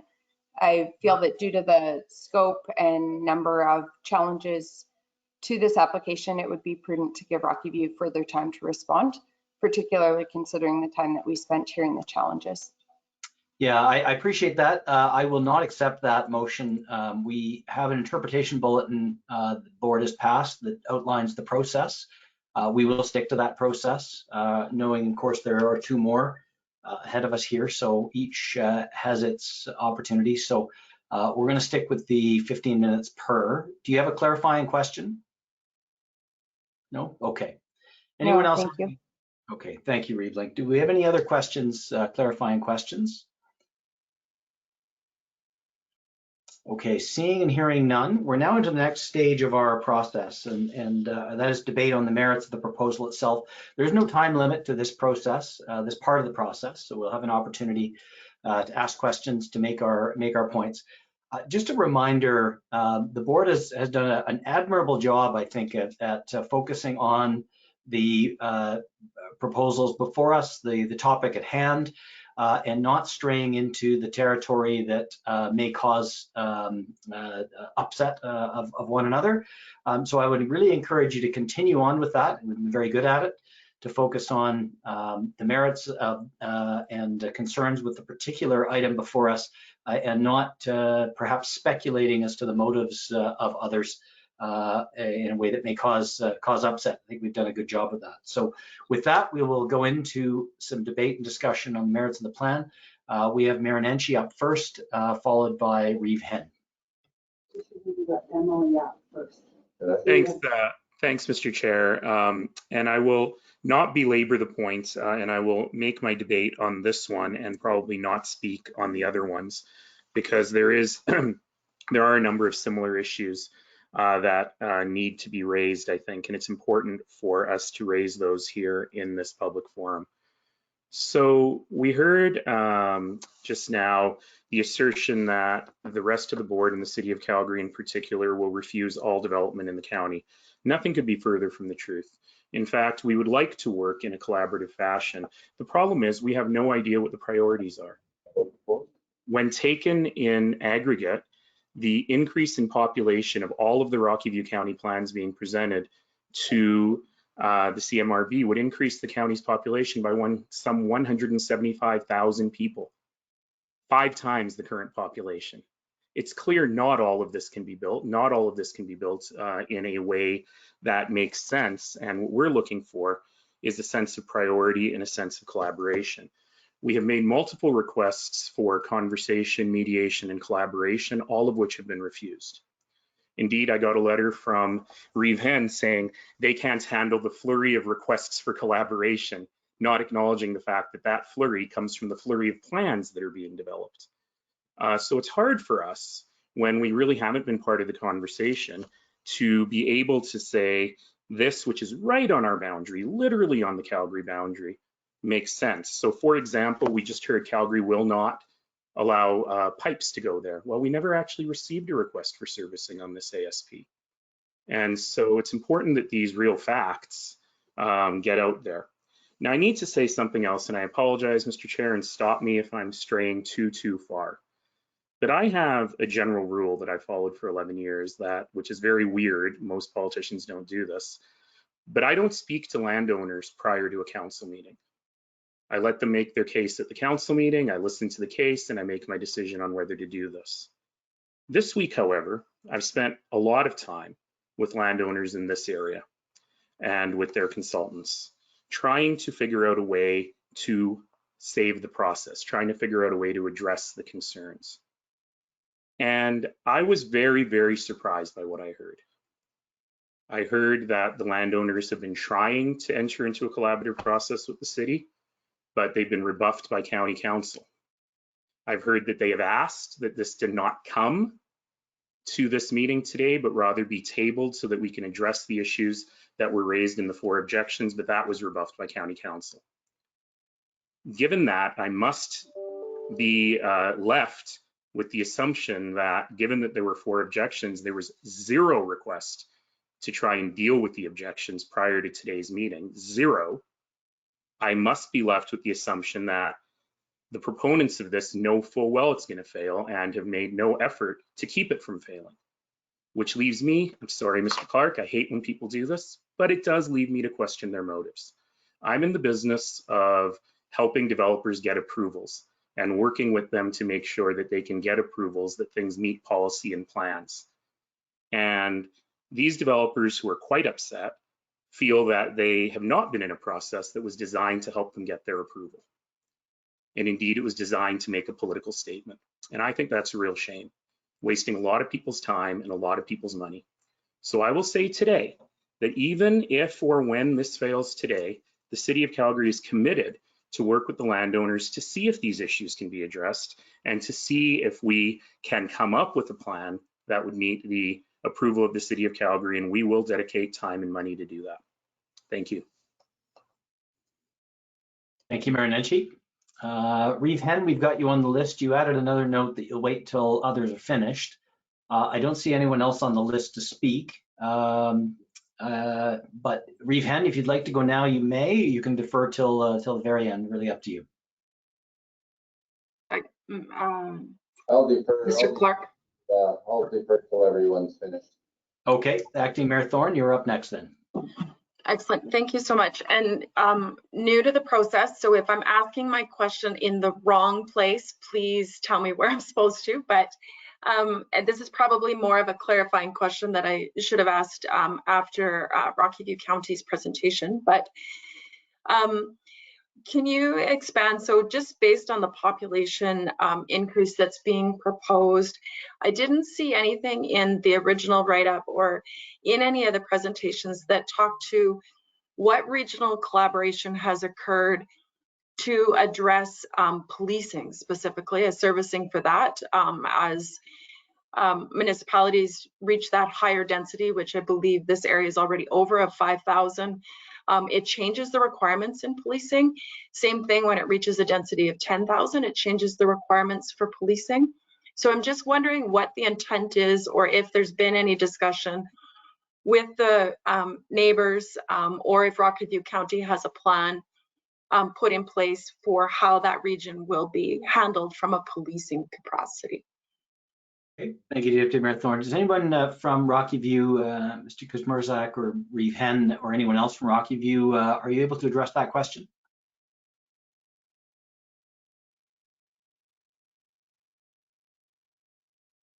Anyone from Rocky View able to answer the question on policing? Reeve Hen? I think Mr. Kuzmerzak is just coming back here. Okay, go ahead. Thank you, Chair. So policing wasn't a specific item of or within the scope of the ASP. However, the county does make contributions to kind of policing within across the county, and has agreements set up to cover as appropriate as population increases across the county. So it is a consideration as more of a global issue for how the county manages emergency services across the county. Policing is not part of the land use law. Does that answer your question, Matthew Mayor Thorne? Okay. Yes, thank you. Okay, thank you. Mayor Snodgrass, you're up next. Go ahead. Thanks very much, Chair.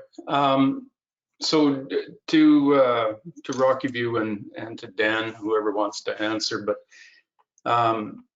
you know, in the town of High River, talking with Halid yesterday and this morning, you know, not a real big concerns, but as I'm listening to this conversation, the number one concern that I have is over servicing, and this is a massive ASP. This is huge.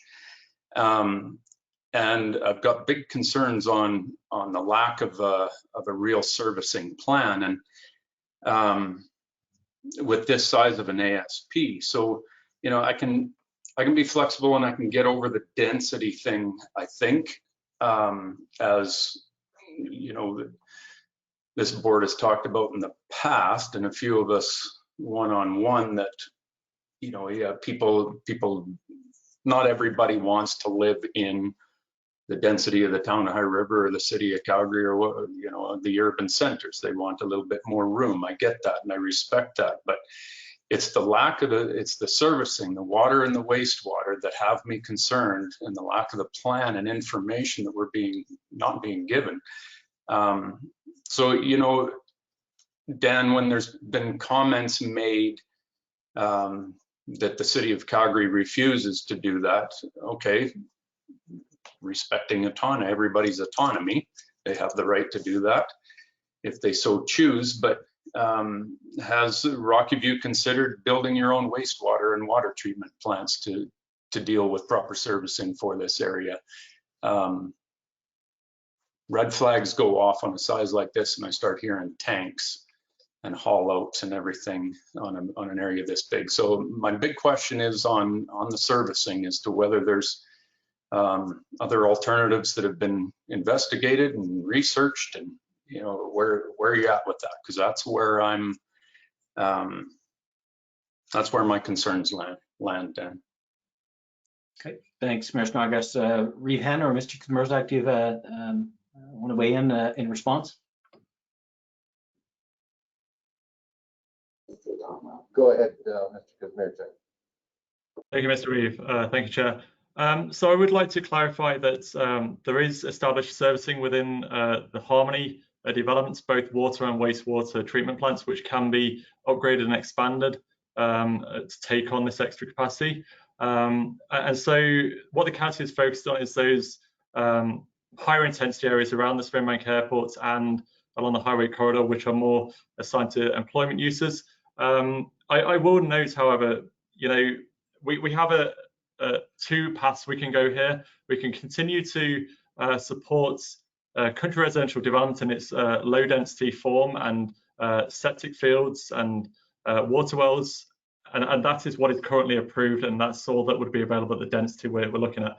If we're looking to move and go to these proposed area switch plans, some areas would still remain as septic tanks and fields, and some may have decentralized servicing solutions.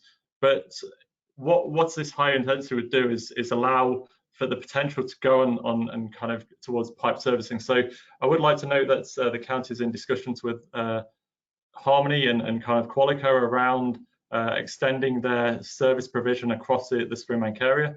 And we also have CalAlta, who are a significant water provider at Callaway Park for the wider Springbank area. So to suggest that there isn't kind of servicing in the area is you know, not actually correct. So I think it is obviously challenging kind of within a rural area to kind of provide comprehensive serving. It's not like an urban situation where you just do contiguous phasing outwards. I think we have pockets of country residential which need to be accommodated here as well.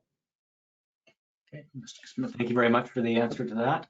Any other questions or comments anyone wish to share at this point? Mayor Brown, go ahead. Thanks, Mr. Chair. I guess to Reeve Hen, and I heard the letter from Calgary, or a piece of it. So I'm about to sign a letter allowing you, the county, to provide servicing underneath our existing servicing. I think in 3 different locations. So I'm trying to understand, Airdrie needs, I don't know, let's guess 150 to 200 million dollars worth of servicing as we reach our capacities with population growth over the next little while. I don't believe there was much dialogue or any as it related to working together in order to come up with a solution to work with the City of Calgary in order to mitigate this. And when I've heard all of the arguments, both from Rocky View and some of the all the challengers, I'm kind of dumbfounded to understand when you hear the concerns, which are grave on several levels. We all know, as I don't believe Councillor Carraw's on the line, as to our situation with the water supply, which is now 13 years away from 2035, that these are not concerns, or they shouldn't be concerns for everyone. They are. So I cannot understand why we're unwilling to work through this and come up with solutions. So it's just so frustrating to hear the constant perspective of me, and absolutely no ability to recognize there are better ways, there are more cost-effective ways to doing what we do. Because our populace and our province and our country don't have the opportunity to write checks anymore.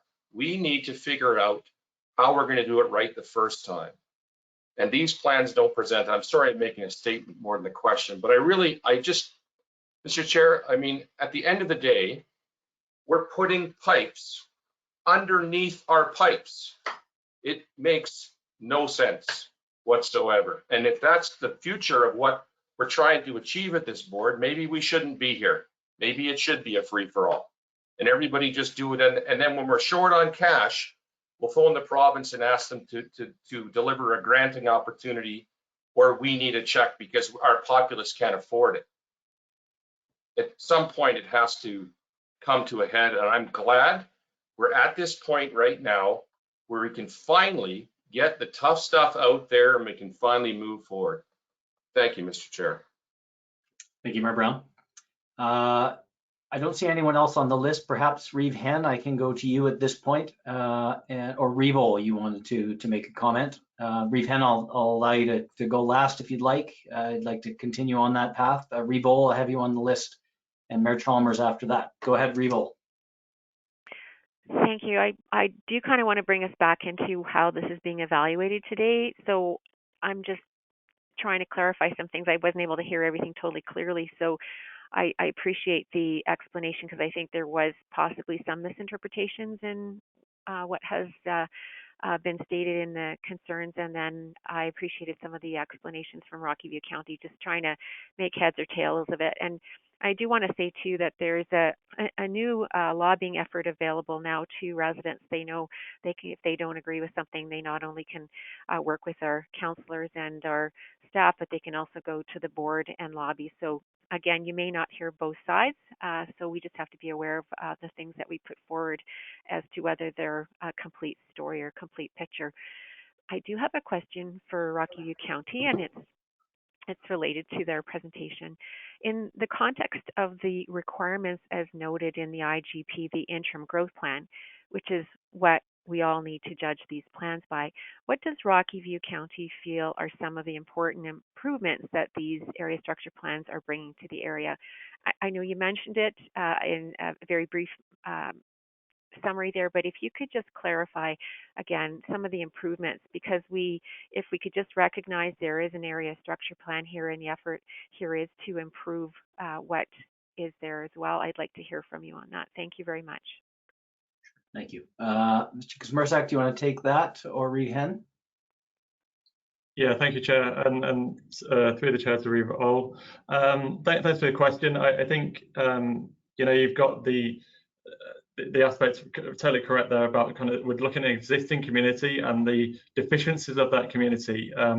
You look, it's a community which doesn't have local services, potable or wastewater servicing in general across the area, or recreational opportunities, and it doesn't preserve environmental areas. So what this plan is trying to do is to encapsulate all of those benefits for the region and Springbank itself, and to push us towards a better kind of development form, acknowledging that it's never going to be a comprehensive kind of urban development or even like a hamlets development, but it's what we're looking at is how can we improve that existing rural development form and move something better. So just to reiterate, servicing, kind of pathways, open space, other recreational opportunities, and the main thing is the provision of local services and institutional uses along the Range Road 33 corridor, which reduces impacts and the need for these existing residents to go into the city of Calgary for their recreational and servicing needs. Thank you for that. Mayor Chalmers, you're up next. Go ahead. Thank you, Chair, and I'll be brief. And really, my comments are more to this process. While the presenters, and I've listened keenly while the presenters have raised important points, the fact still remains that both the CMRB administration and the third-party review advise that the application fits within the IGP. And those goalposts are what we set. And if we wish to modify or enhance the goalposts, then let's have that discussion. I presume that administration and the third party considered section 6.1 of the IGP as referenced in one of the presentations. And again, we were challenged with, and we set those goalposts. And I'm hearing that in one of the presentations, administration's being chastised for not even following or considering or understanding the IGP. Well, okay, fair enough, but if there's those that feel that way, then we need to have a discussion with the chair and the CEO. So really, as we try to determine the outcome of this, we've set this process in place, we've set the goalposts, and we've asked, and we've got a process to determine whether these applications, if in fact, meet the IGP. And we're being advised by administration and the third party that in fact do. So if we want to move the goalposts, enhance them, let's do it. But for this application, we're being told that it meets the criteria. Thank you. Thank you, Mayor Chalmers. Mayor Janung, and then I think we'll move, unless there's other questions, to wrap up this discussion here on this one, knowing we've got a couple of more ahead of us. So we'll go Mayor Janung and Rehen, and I think then we'll look to try to move towards a vote at that point. Mayor Janung, go ahead. Yeah, thank you, Mr. Chair. I'll be brief as I can. I don't want to repeat everything that my colleagues have said today or what we've heard in the presentations, but some of the highlights for me are the pressures that this area structure plan is putting on surrounding municipalities, and then the lack of the addressing of those pressures is really the highlight for me. And we can talk about that in wastewater, water, transportation, schooling, policing, everything that's been listed today. Having answers to those is really what we're asking for. And I will highlight something Mayor Brown just spoke passionately about, and what Mr. Heineman said in our presentation from Cochrane is Cochrane has a wastewater pipeline running right through this plan area. This board, in my view, is put in place to deal with situations such as this. Mayor Brown's talking about pipes, crossing pipes in their area. Well, this will be exactly the same thing happening here. Why can't we work together to maximize these infrastructure investments that we already have in place and build upon them and share the costs on them? So this is what the board needs to get its head wrapped around, and that's what our plans need to adjust to in the future. The other outside maybe issue that I would highlight is, and I think I'll kind of go down the rabbit hole of policy here. Mayor Chalmers just took us there a little bit, but the fact that we're arguing whether or not this fits the interim growth plan or not, and we each have arguments on either side of that fence, but we've just completed, and no one's mentioned this yet, but I know it falls outside of the purview of what we're voting on today somewhat, but it strikes me as odd that we would have 4 years to develop this area structure plan, as Rocky View has stated, while we have spent 4 years as a board developing a growth plan and servicing plan together. And the ink on that is just now drying and in the hands of the minister, yet we see something that is completely different than what the plan that we submitted is and what we talked about for felt like almost every day for the last year. So I know that's a little bit of a red herring and on the side of this issue, but to me, it's related. But I'll leave my remarks there. Thank you, Mr. Chair. Thank you, Mayor Jun. With that, why don't we go to Reeve Hen for your comment, and then we'll see if we're in a spot where we can move on to a vote here. Reeve Hen, go ahead. Through the chair. Wow, so much to respond to in so little time. So first of all, I'm going to thank Mr. Kazmierczak for a great presentation. I think he did a great job refuting the technical arguments by urban neighbors. With that said, I'm going to restate a couple of pertinent points made by Mr. Kazmierczak, and the first most important one is there's already an existing ASP in this area, meaning that the area will develop regardless of today's board decision. The question for the board today is whether or not we want to develop according to modern planning standards and in alignment with the goals of the interim growth plan, as pointed out by CMRB administration and the third-party consultant, or if we want to use 20-year-old outdated ASPs and development and planning standards. For these ASPs, and I'll speak to the south one as well, when local plans were brought forward with technical details, they're usually appended to the ASPs, which mean the board will now have a chance to review local plans as they come forward in the future. This means that approving these ASPs won't be the final proverbial kick at the can for the board. You'll have input going forward on both of these area structure plans. These ASP amendments update old ASPs to provide pipe servicing, green space, active transportation corridors, and result in fiscal and environmental outcomes, which is the goal of the CMRB and this regional growth plan. With respect to servicing, and I wasn't aware we were debating West Balzac, but I'd like to talk to Mayor Brown's comments. So Mayor Brown, if I own a car, why would I call you to borrow your car? We have servicing in the Balzac area. That said, in 2014, I believe conversations were had with the city of Calgary, who, correct me if I'm wrong, control the water line running to Airdrie, and servicing for West Balzac was not available.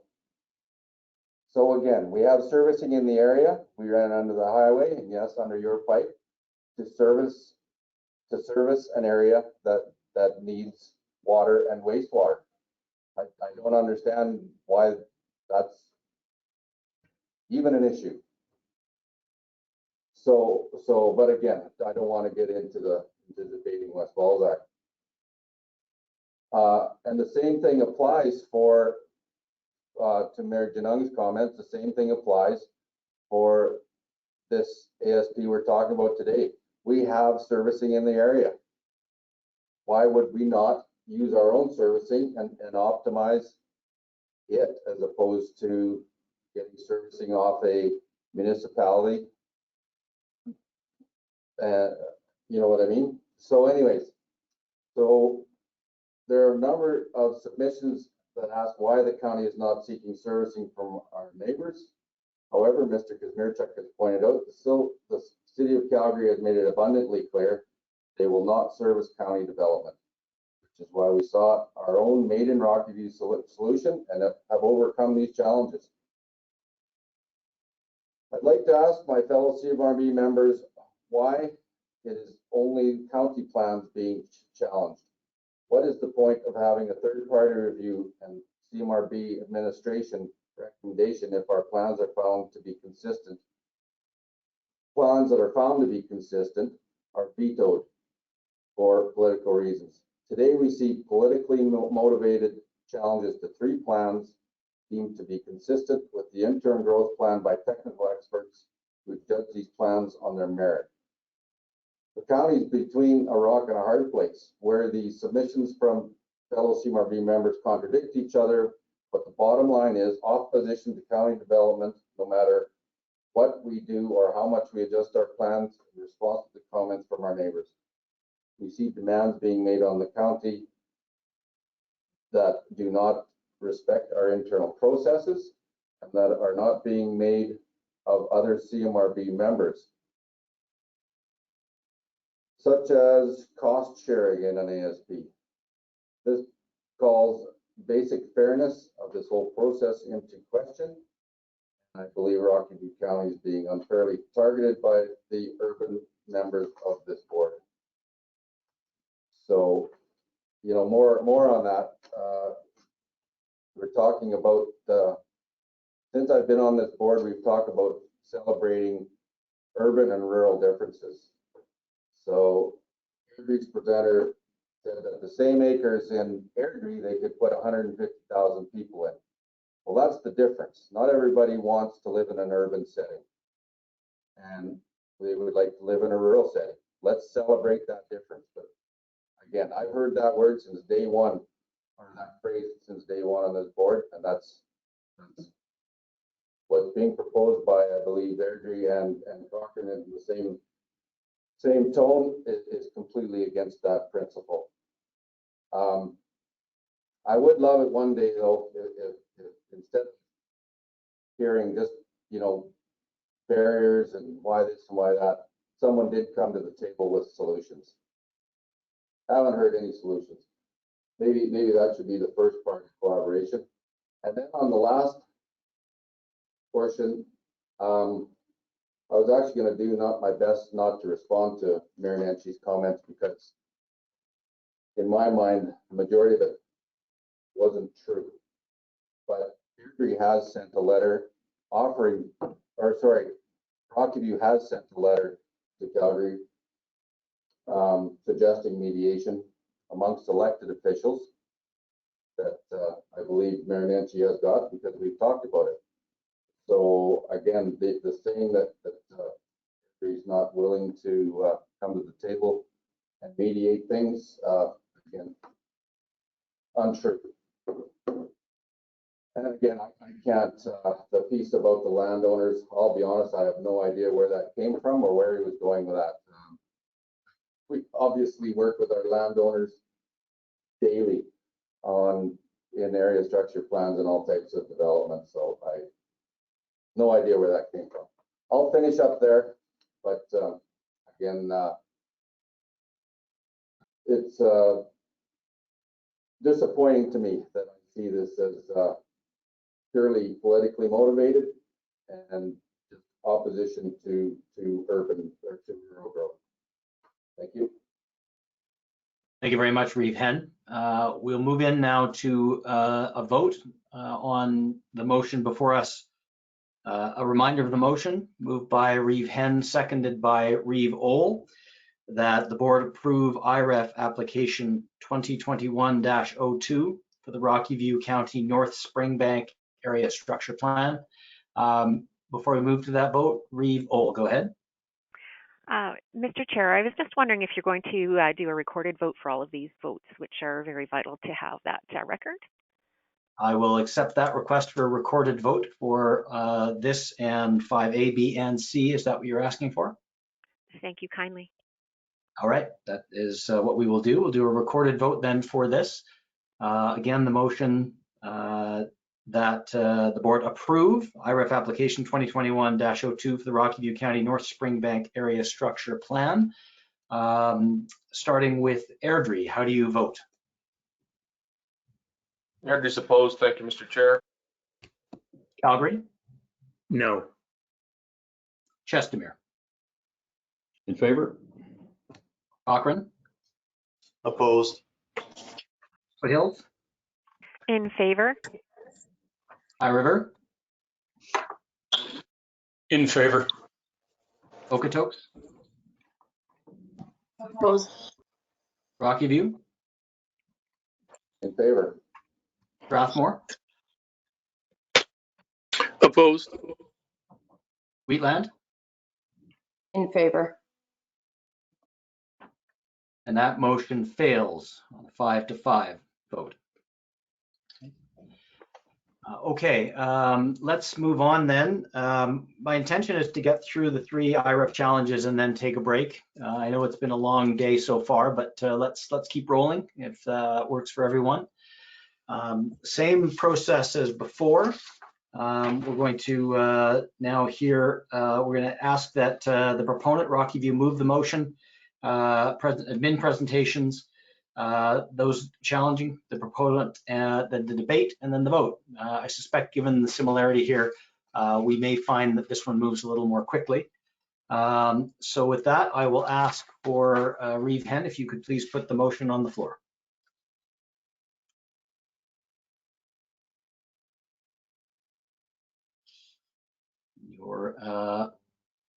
You're on mute, Reeve Hen, if you're trying to speak. There we go. Yeah. Thank you. I will move that the board approve interim regional evaluation framework application 2021-03, the Rocky View County South Springbank Area Structure Plan. Okay, so moved. We have a seconder from Reeve Ohl. Thank you very much. Jordan and the admin team, do you have anything you'd like to add over and above what you added for the first one? Mr. Chair, sorry, may I interrupt you? Go ahead.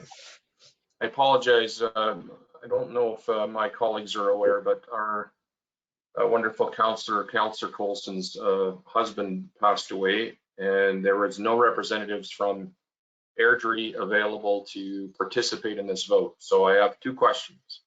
One, I would like to make a motion, if required, to table those items. Second one would be, can I vote by text?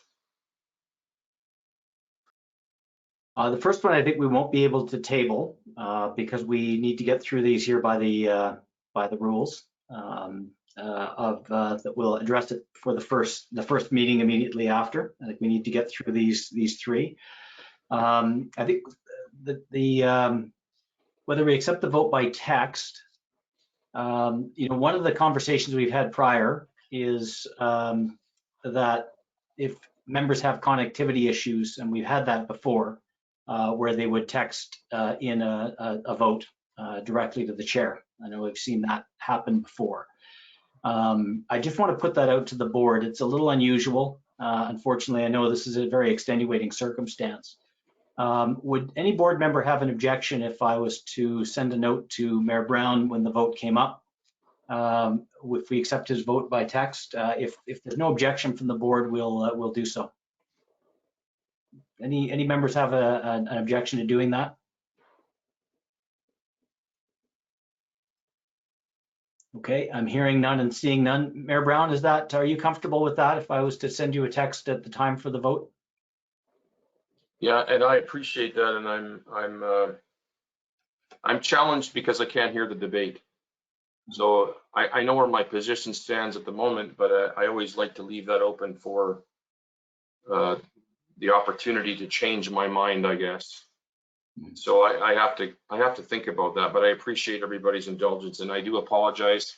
Obviously, our council and our many of our admin will be attending this service, and I have to sign off right now. So if it is all right with you, Mr. Chair, I'll try and, no, I can't participate, I'm sorry. So if you could text me, I'll work from there. Thank you. I will do that. And just a reminder, and again, so everyone is absolutely clear, by our regulation, any member absent is deemed to have voted in the affirmative. So Mayor Brown, if I can't reach you in a timely manner, the Airdrie vote will be counted in the affirmative to any motion that's on the floor. Totally understood, Mr. Chair. Thank you very much. And thank you, everybody, and have a wonderful weekend. Thank you all. Thanks, Mayor Brown. Okay, so we're on to the motion on the floor, 5B, for the South Springbank Area Structure Plan. Jordan, do you or the admin team have anything you wish to add at this point in terms of the presentation? No, I believe that we made all the comments germane to 5A, B, and C at the front end of this dialogue. Okay, thank you very much. So we will now move on to the challengers. It is a similar, if not identical, order. The 2021-04 is slightly different. Okotoks, you're on the clock. Go ahead. Thank you, Chair Clark, members of the board, for the opportunity to provide an overview of Okotoks' challenge to the South Springbank Area Structure Plan. As Okotoks took a principle-based approach to its challenge to the Springbank ASPs, the reasons for challenge to the South Springbank ASP are identical to the reasons provided in our presentation on the North Springbank ASP challenge. And so in the interest of time and to avoid repetition, I will go over an abbreviated version of the presentation and just reiterate some of the key points. Next slide, please. So the South Springbank ASP alone encompasses a land base larger than most towns and cities within the CMR, with an existing population of 3,900 persons and an anticipated population build-out of over 14,000 people. Collectively, the North and South Springbank ASPs encompass over 10,000 hectares of land with a combined anticipated population build-out of 35,000 people. And just to note, the 2018 regional population projection for all of Rocky View County anticipates an additional 41,000 residents over a 50-year time horizon. Next slide, please. And so, as we know, the interim growth plan was approved or unanimously approved by the board in 2018, and it was developed to further the mandate of the board until adoption of the growth and servicing plans. Next slide, please. As with the North Springbank ASP, Okotoks' challenge to the recommended approval of the South Springbank ASP is focused on misalignment of the plan with the principles and objectives of the IGP, in particular due to a deferral of many important planning considerations to the local plan stage and a lack of certainty that local plans will be subject to board review. Next slide, please. And so I'll just highlight here. So for the reasons indicated in our challenge letter and highlighted in more detail in the previous presentation, the town of on the North Springbank ASP, the town of Okotoks is not satisfied that full build out of the South Springbank ASP will meet principles 1A and 1B of the IGP to promote the integration and of land use and infrastructure planning and to optimize the use of existing infrastructure when accommodating growth. Next slide, please. We also don't feel that this ASP will fulfill the principle of 3A to promote the efficient use of land and cost-effective development. Next slide, please. And lastly, we don't feel that the principles 1C and 3E will be achieved through full implementation of this plan to encourage higher densities, greater intensity of use, the provision of community nodes, and the leveraging of transit service where applicable. And also, we don't feel it will ensure the provision or coordination of community services and facilities. Next slide, please. And as highlighted in the previous presentation, Okotoks and Foothills County have collaborated on a number of mutually beneficial projects. Next slide, please. And so in conclusion, the town of Okotoks, as we indicated previously, we do support the county's efforts to create an overarching plan for the Springbank area.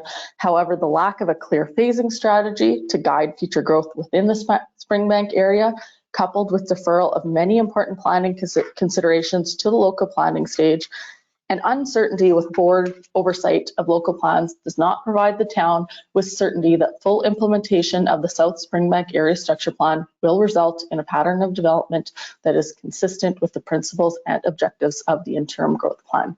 Thank you. Thank you, Ms. Greenwich.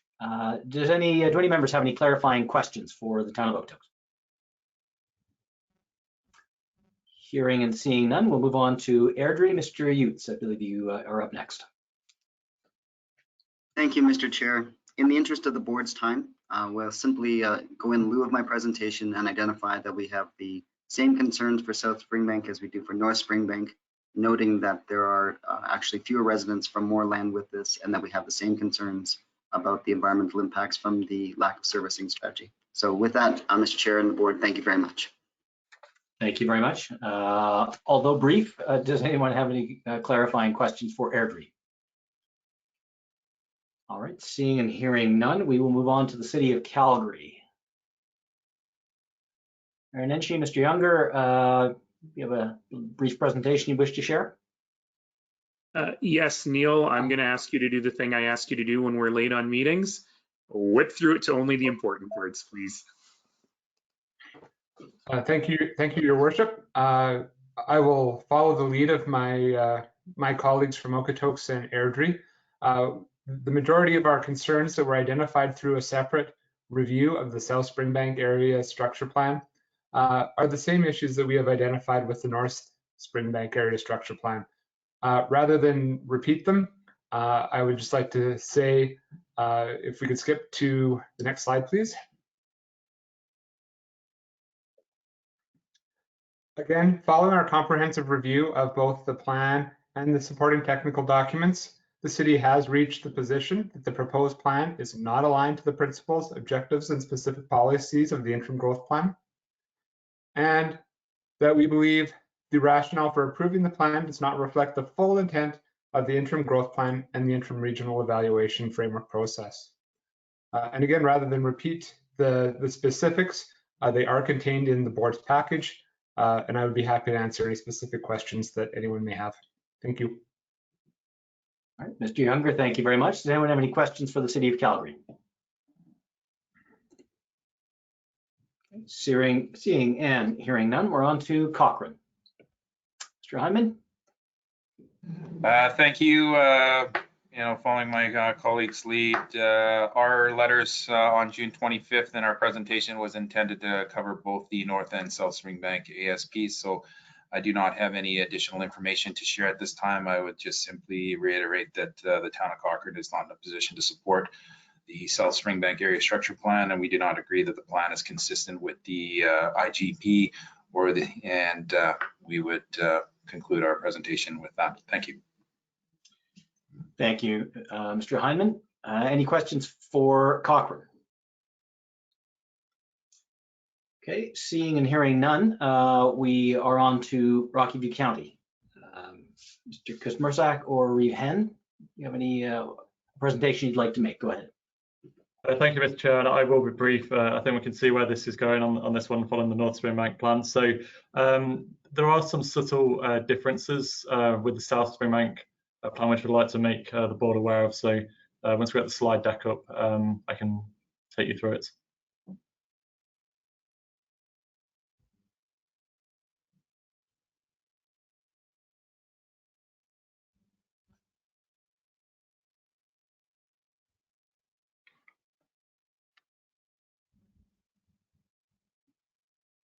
Okay, thanks, Lisa. So I'd just like to kind of refer firstly to the amount of pre-planning work that's been done in the existing Central Springbank Area Structure Plan. So you can see the map on the right-hand side there and the hatched areas. They're all existing local plans, statutory plans which have been appended to the Central Springbank ASP. So when you take all those areas, and I'll show another slide in a minute, there is very little planning to do in this area, but I'll go through the other slides first. So Lisa, next slide, please. I won't dwell on this slide too much, but just to note that this area only includes lands which are designated under the current plan for residential and institutional uses. So the intent again was to broaden the level of service within these areas to reduce the impact on other municipalities and to provide a more comprehensive community. Next slide, please.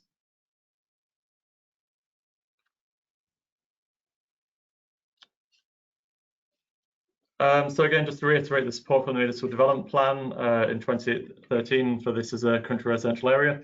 And just to remind the board that, as you can see here in the central panel, that the current ASP is kind of guiding an irregular mix of lot size and road layouts.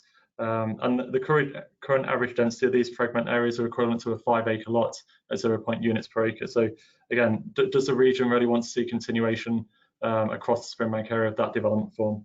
I would suggest not.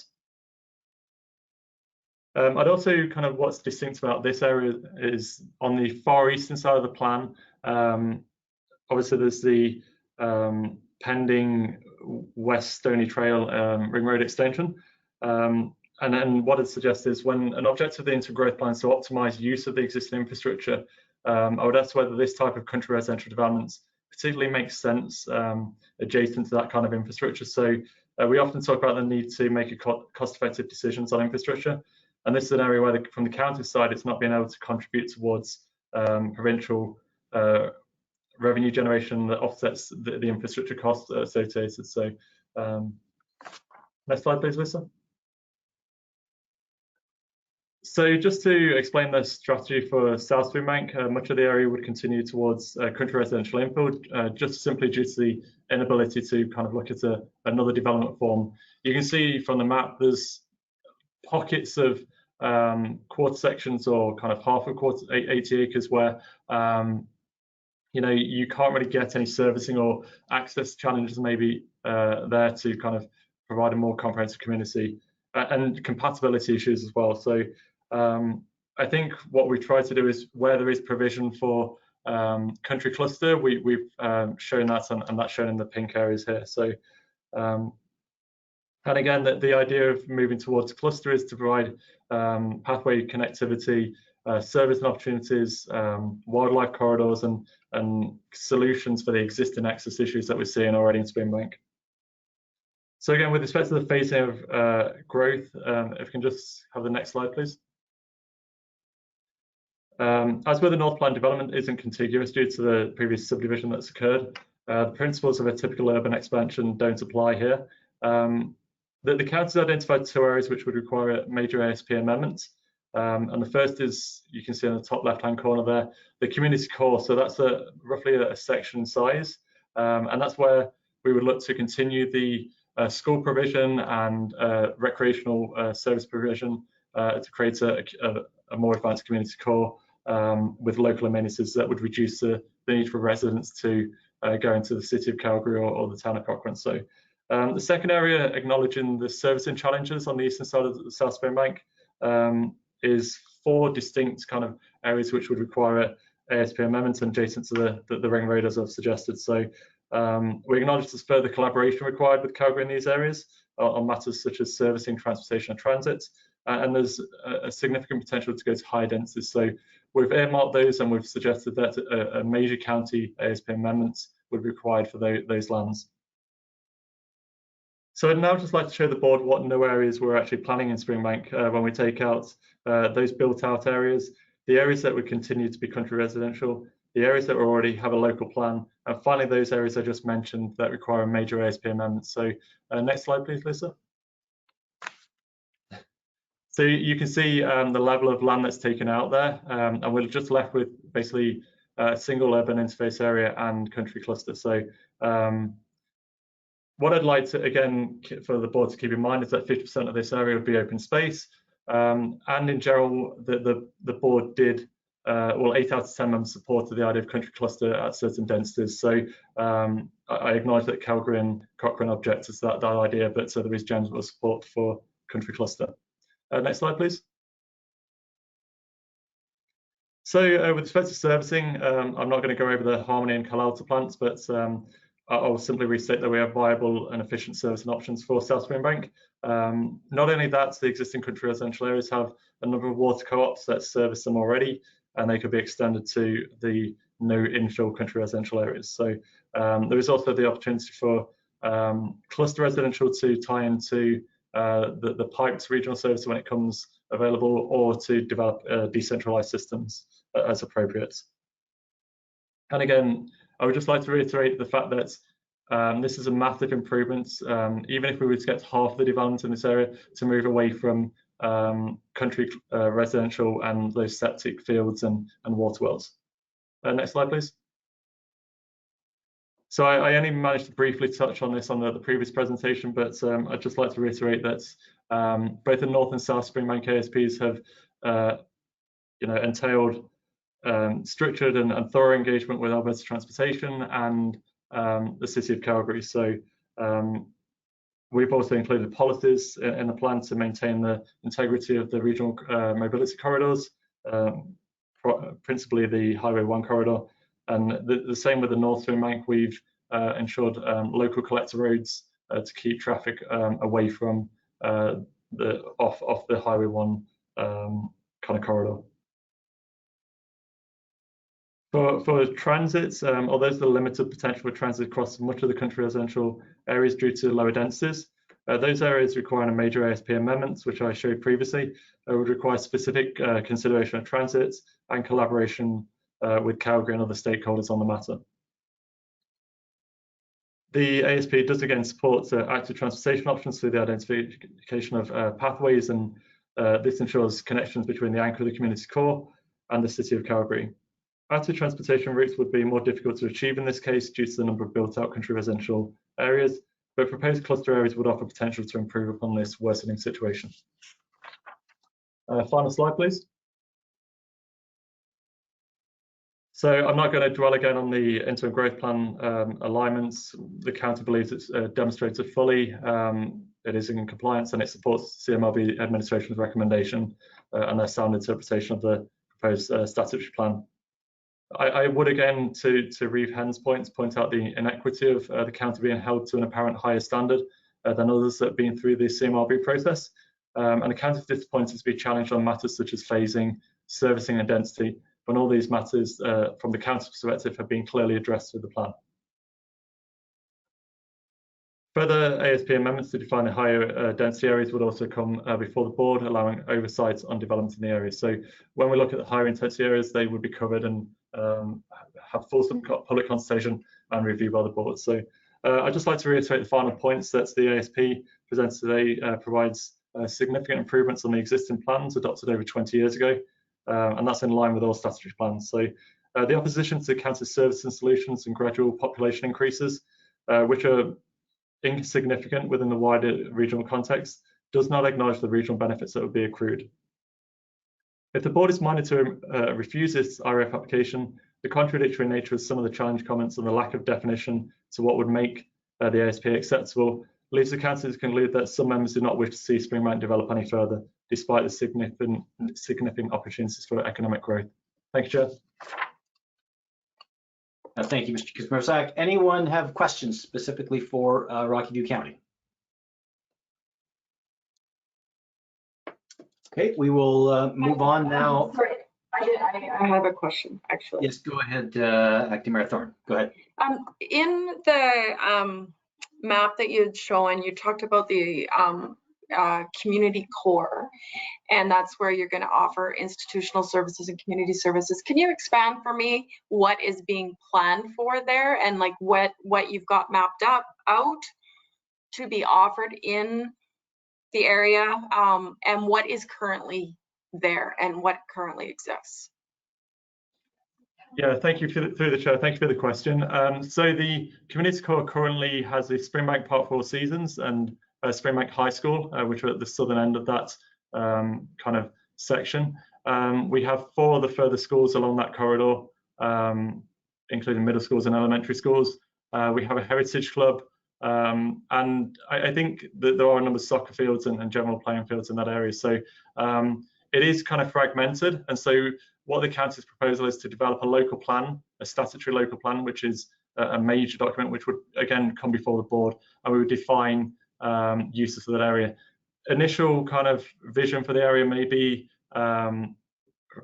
institutional uses fronting onto the Range Road 33 corridor with a mix of local commercial and neighbourhood uses as well. In addition to that, there may be potential for some higher intensity residential uses behind that corridor. Thank you for that. Just to clarify, sorry, can I clarify, Chair Clark? Yeah. Go ahead. Okay. Yep. Just to clarify then, so nothing's really completely laid out in this plan yet. It's all intended to go into your local area plan of what would be provided and where and to what volume. Is that a fair statement on my part? Through the chair, that's correct. So we've had a lot of responses from the community about the design considerations and including active transportation routes and the type of community facilities they want along this corridor. So we suggested it would be prudent to kind of have further public engagement to define this corridor. So that's why we've kind of delayed defining a final land use pattern for that area. So acknowledging as well that further intermunicipal and regional collaboration would occur for that's ASP amendments. Okay, thank you. Thank you, Acting Mayor Thorne. And does anyone have any other questions? We can now move into the debate and discussion on the proposal itself. Any questions, comments anyone wishes to share at this point?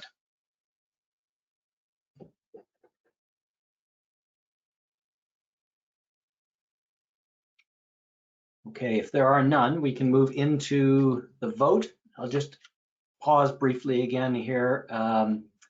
We've got a couple here coming in. So we've got Reeve Hen to go at the end again. Certainly happy to entertain that. Reeve, if you'd like to go ahead, the floor is yours. Thank you, Mr. Chair.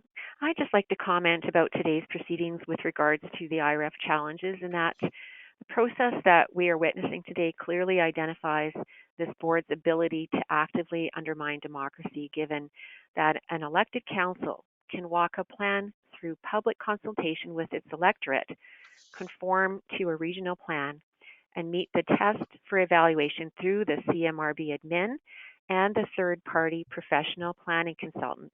Yet, the municipality only has 1 out of 10 votes to support the interest of its own residents and business community, and is subject to the Calgary veto vote, in this case with no appeal. Those observing this meeting today may take notice that this politicized planning process is very costly, very subjective, and creates uncertainty and disadvantage in our rural municipalities. Ultimately, the rules according to the CMRB voting structure are that if Calgary is not in support of any one of our area structure plans, municipal development plans, or other plans subject to the board, it does not move forward. That's how it works, and that's what we're seeing today. So I just encourage you to think about this project in relation to its evaluation through the IGP. Thank you. Thank you very much, Reeve. Mayor Nenshi, you're up next. Go ahead. I said I wasn't going to speak again, but I'd just like to highlight that pre-prepared speech we just heard doesn't actually match the facts. That was a 5-5 vote. It was not a Calgary veto. And if you truly believe in democracy, then perhaps you should consider that 85% of the population of the region lives in the city of Calgary. So I prefer no more political pre-planned votes directly for media release and rather actual debate on what we heard today. Mr. Chair, if I might. Yeah, I will say that we've had sort of one comment from either side of that particular debate and discussion. It's something we've heard before at this board, something I know will likely continue to be a point of contention. Revol, I'll certainly give you the floor, but I would encourage and hope that we don't get into much of a back and forth here. I think everyone's position on this particular point and the structure of the board is very well known. I would just encourage us all to try to focus on the facts here. Having said that, certainly Revol, I'm happy to give you the floor with that caveat. Go ahead. Thank you. Really, all I wanted to state was obviously the voting structure is a 2/3, and therefore it does require the vote from Calgary. So I believe that I was only speaking to with no motion except to state that this is what we're facing here today, and that certainly is different than putting it through the test, I believe, of the interim growth plan. So I just wanted to state that, and again, I respect everybody's opinion, and I thank you as the chair for allowing us all to have that opportunity. Thank you very much, Revol. Anyone else care to share a comment or ask a question about the motion before us? And if there are no more, then we'll go to Reeve Hen. I think you're up next. Go ahead. Thank you, Mr. Chair. So I get the feeling from these challenges that there's a perception that RBC is going to go out there and create the worst possible development possible. I think the biggest issue with this board, not just today, but since its inception, is trust. There's an implication that the county is unable to plan without assistance from this board. And I'm really struggling with that. You know, there's been talk about cost sharing. We would certainly be happy to enter into a discussion of cost sharing agreements with Calgary or any other municipality. And it was kind of nice that Okotoks brought up their co-ownership of a facility with Foothills County. We also have a shared recreation facility with Cochrane that not only do we co-own, but we contribute to every year. We actually own a recreation facility in Chestermere we also contribute to. And we have recreation cost sharing agreements with Airdrie, Crossfield, Bicycle, and I'm sure I'm forgetting one there. I also want to add that in probably, I'm going to say, one of the most successful municipal hamlets in the province, which is Langdon, we have spent, I think, upwards of $6 million on recreation, just in my term on council, along with just a vast amount of other infrastructure in that hamlet community. Oh, and on top of that, a fire hall and policing for that community. So I think the fact that there's a perception out there that Rocky View isn't interested in cost sharing agreements with its neighbors or supporting its population and growth areas is, well, I just can't even believe we're talking about it. It's blatant that we're interested in it and we're good at it. The last little piece I'd like to touch on is source water, and I believe I forget which municipality brought up the Bearspaw Reservoir. We have upwards of 10,000 Rocky View residents that obtain their water from Bearspaw Reservoir. Why on earth would anyone think that Rocky View would do anything that would jeopardize that water source? Someone needs to answer that for me.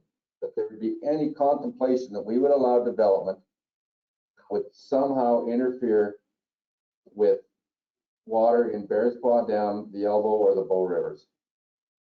Somebody help me with that if you can. So that's all I have. Again, I'm just going to reiterate, we're just 100% convinced that this whole process is politically motivated, and any day that we want to get in the room together and talk about it on a political level, myself or anybody in Rocky View County Council would be happy to entertain that. Thank you, Mr. Chair. Thank you very much.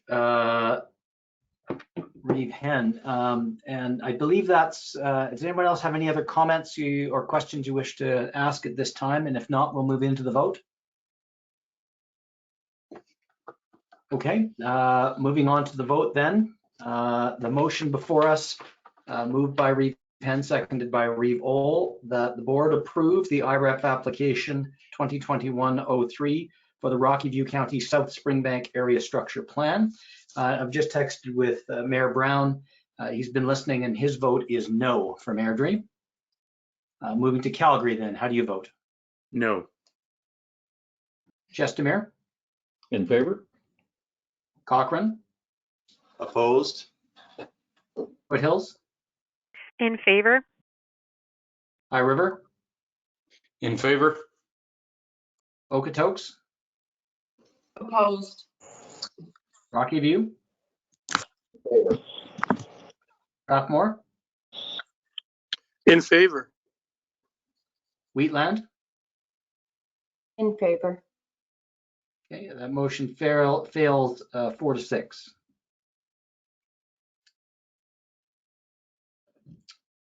Okay, we are on now to 5C, the IREF application 2021-04, the Rocky View County Municipal Development Plan. Again, as per our process we've just followed here for the last couple, we will ask Reeve Hen to move the motion. Reeve Hen, would you like to put that motion on the floor? Oh, you're on mute there, Reeve Hen. Apologies. I will move that the board approve the interim regional evaluation framework application 2021-04, the Rocky View County Municipal Development Plan with an advisement. Okay, thank you very much. I see a second from Reeve Ohl. Thank you very much for that. Jordan and the administration team, do you have anything you'd wish to add on 2021-04? Not at this time, Chair Clark. However, we are always available to answer questions. Thank you very much. Moving on then to the challengers. We have a slightly different order this time. Again, basing it on the order in which we received the challenges. So we'll start this time with Airdrie. Go ahead. Thank you, Mr. Chair and members of the board. The City of Airdrie raised an objection to IREF 2021-04, the proposed municipal development plan for Rocky View County, for the reasons outlined in our letter to the board. Next slide, please. However, we see it as a fine line between objection and regional opportunity with respect to this application. The CMRB has a binary system for approval and appeal of the local plans that are brought to it for decision.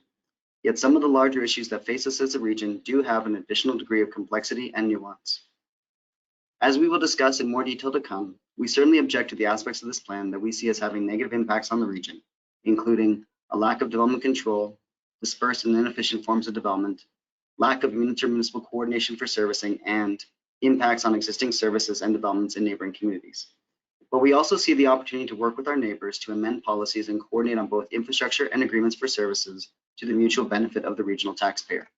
We have been attempting to communicate these joint servicing opportunities, key policy amendments, and opportunities for boundaryless service delivery as part of this municipal development plan between November 2020 and March 2021. We have attached this communication as part of our objection letter in the board package. We hope to be able to continue this conversation, for we see some very specific opportunities that we should be maximizing as a region. Next slide, please. On this slide, you will see a generalized view of the pre-annexation of Airdrie in dark blue, the 2012 annexation in light blue, the existing Balzac area in dark green, the West Balzac area in light green, and the City of Calgary in red. As the figure identifies, there are presently 3 sets of intermunicipal servicing lines between Airdrie and Calgary. Collectively, there are upwards of 17,000 acres in need of servicing for the continued growth of the region. Our administration and third-party consultants have estimated the expense of an additional line of service to all of our annex acres at $77 million, which is part of the cumulative total for the long-term development of Airdrie that Mayor Brown mentioned in his comments on IREF 2021-02, assuming a pipe size of up to 1,050 millimeters. Such a pipe can also accommodate all of the 3,800 acres in West Balzac. Our analysis shows that you simply have to turn up the pressure a little bit. This is possible because there is so little friction or head loss by leveraging the economy of scale of a larger pipe. In other words, it costs the same price to service 17,000 acres as it does 13,000 acres. Included in our submission to the board are the minutes of Rocky View's Governance and Priorities Committee from July 2nd, 2019. As a reminder to the board, by that date, we had been directed by the province to work together as a region through the CMRB regulation, and we had unanimously adopted the Interim Growth Plan, or IGP. One of the options described to that committee was to reach a regional servicing solution in West Balzac. It was noted that this would be a regional discussion, and it would be potentially less expensive than the estimated $38 million it would cost to extend servicing from East Balzac for just 1,000 units, as described in the report to the committee.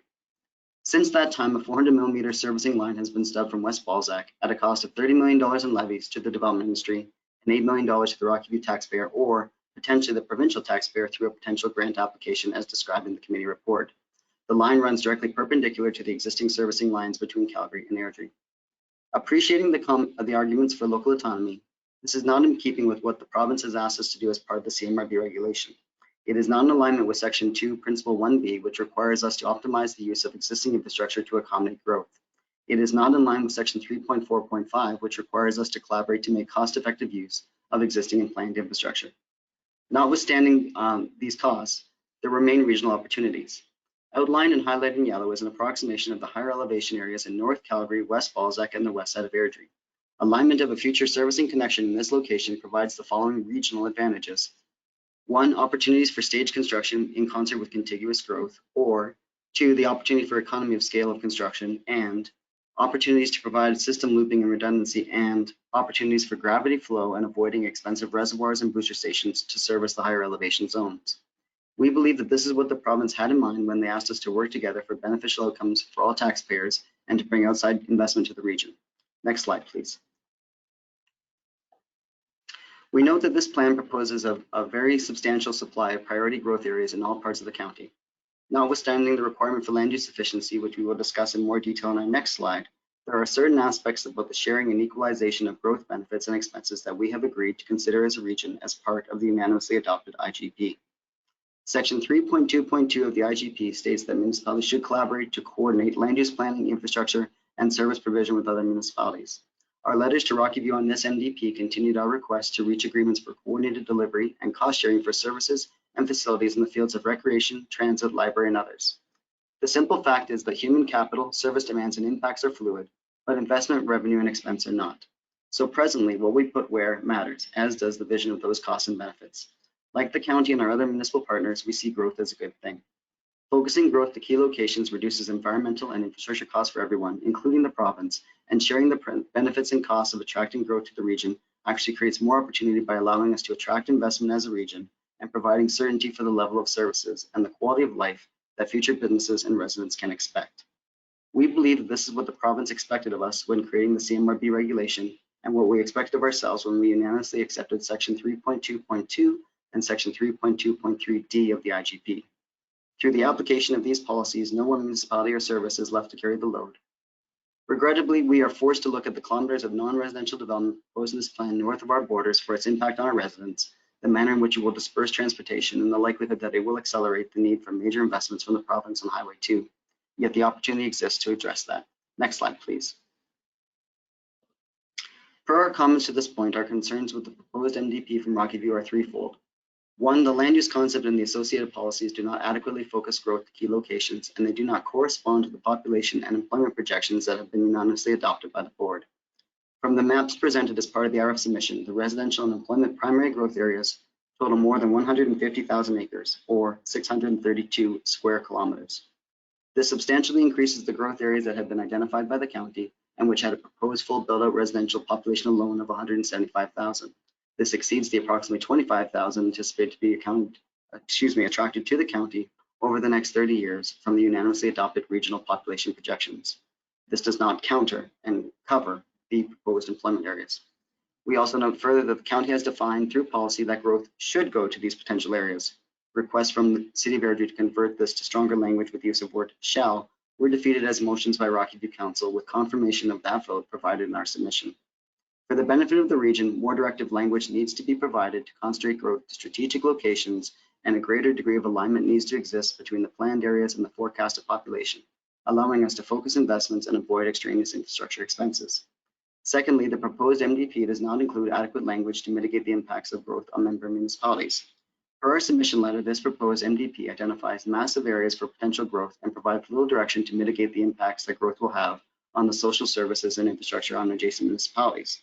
For the benefit of the region, this MDP needs to be revised to acknowledge and address the potential impacts of that growth on its neighbors. Thirdly, the proposed MDP needs to include a complementary strategy to achieve servicing and other efficiencies, including that of water and wastewater servicing. As identified in our presentation, focusing growth and seeking intermunicipal servicing solutions has the potential to greatly reduce development costs, improve certainty, and encourage investment to our region. For the benefit of all, this MDP needs to be amended to consider the circumstances in which the proposed land use planning can be better aligned with existing servicing to maximize efficiencies. Next slide, please. Mr. Chair and members of the board, I want to thank you for your time. We truly do believe that the aspirations of the county and the entire region can be addressed with the areas of focus mentioned in our previous slide. It is our aim to work together to reach the goals set for us by the province and ultimately ourselves as members of the CMRB. Thank you. Mr. Hughes, thank you very much. Does anyone have any questions for Airdrie? All right, seeing and hearing none, we will move on to Okotoks. Ms. Greenwich, you're going to present. Go ahead. Yes, thank you again for the opportunity to present. Next slide, please.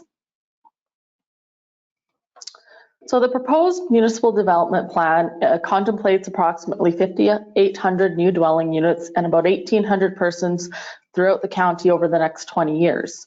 And these priority growth areas are intended to accommodate most of this growth. They encompass a land base similar in size to the city of Calgary for an anticipated population of less than 20,000 people. Next slide, please.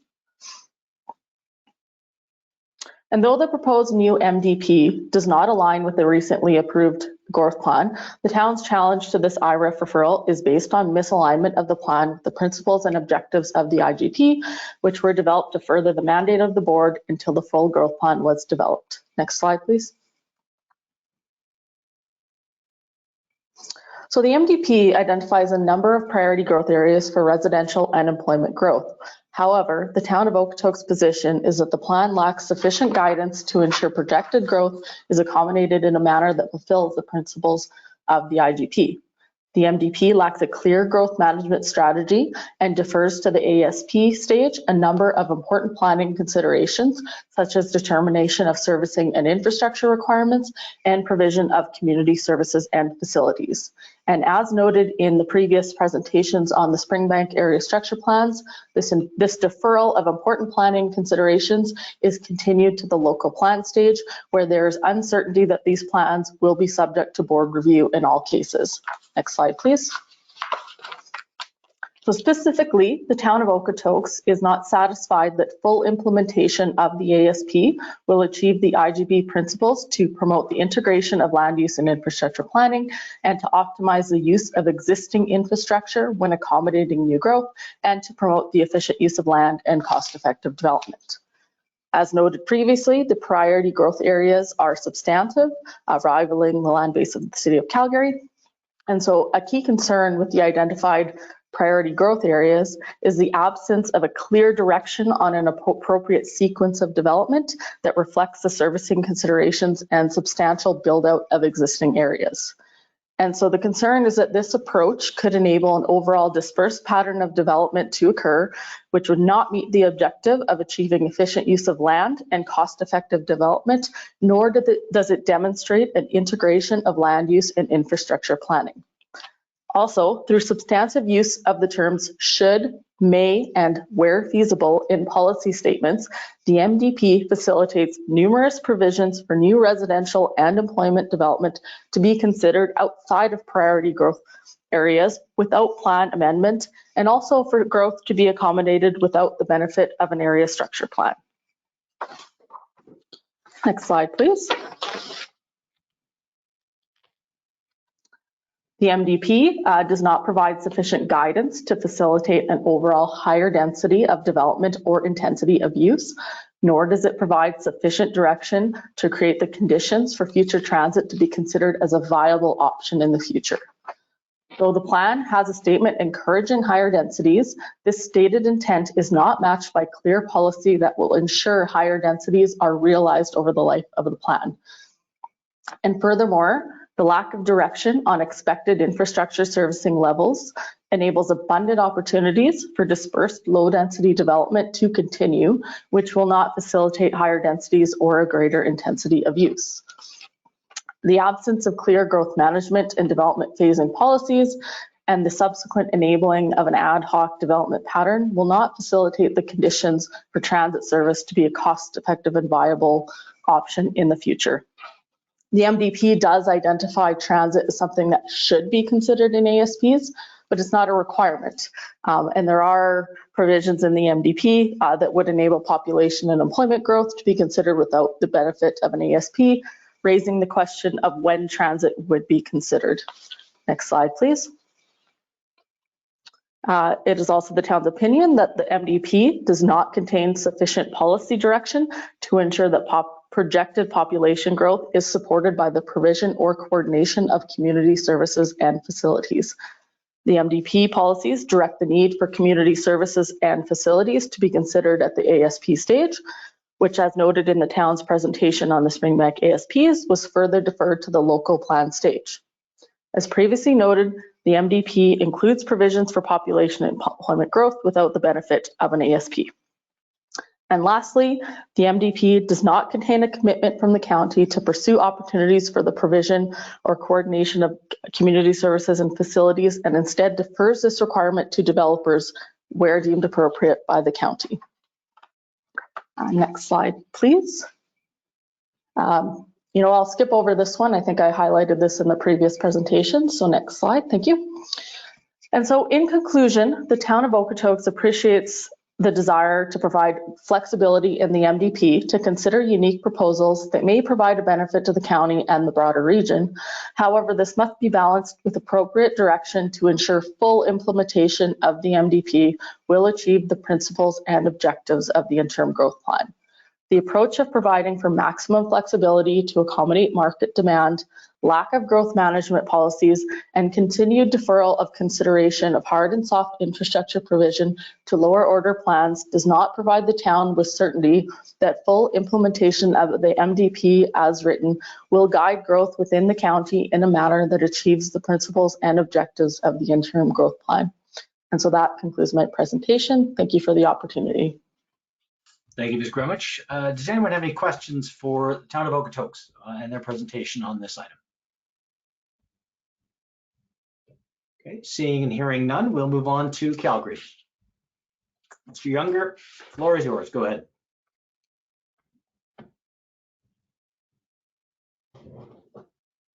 Good afternoon again, Mr. Chair, members of the board. I'd like to begin our presentation by stating that Calgary does share many of the same concerns as other member municipalities. We support the positions being put forward today by Airdrie, Okotoks, and Cochrane. However, our intent here is to not repeat these issues, but we would like to take this opportunity to present additional challenges that could potentially have long-term negative consequences for our region. Next slide, please. The City of Calgary would like to begin by making it clear we support Rocky View County's desire to plan and develop lands within the county. I would also like to note that the City of Calgary did support the current municipal development plan. Under that municipal development plan, Rocky View has been able to move forward with planning for areas such as Glenbow Ranch and Conrich, both areas available for development at this time. However, as currently presented, the City of Calgary cannot support the proposed municipal development plan.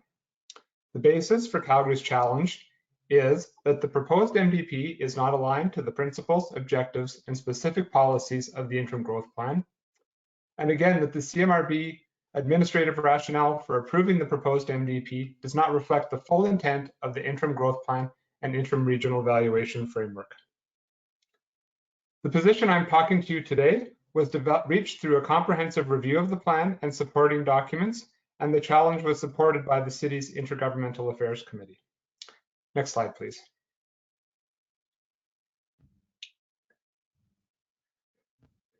I would like to begin by noting a short discussion on source water and the protection of drinking water sources.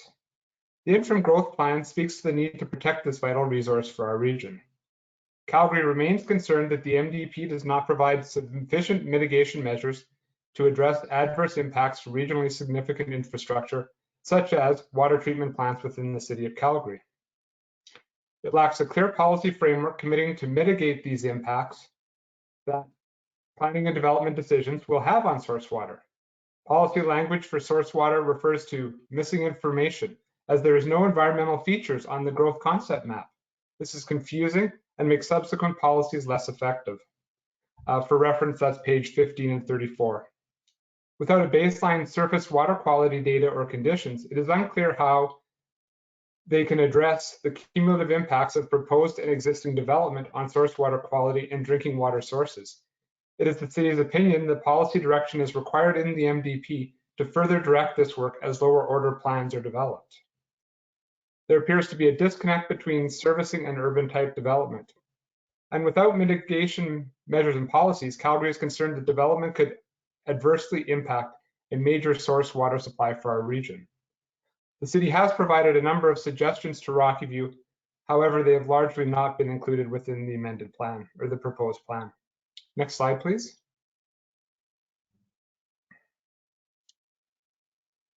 Calgary also is concerned that the MDP does not provide sufficient mitigation measures to address impacts on regionally significant mobility corridors. There was no transportation study undertaken, but impacts are anticipated to regionally significant mobility corridors, Highway 1 East, West, Highway 8 and 2, Stony and Deerfoot Trail. The impacts on those significant transportation corridors will have costs to all levels of government. There's a lack of specific transportation policy to address these impacts, and as already noted, holistic transit planning is not addressed.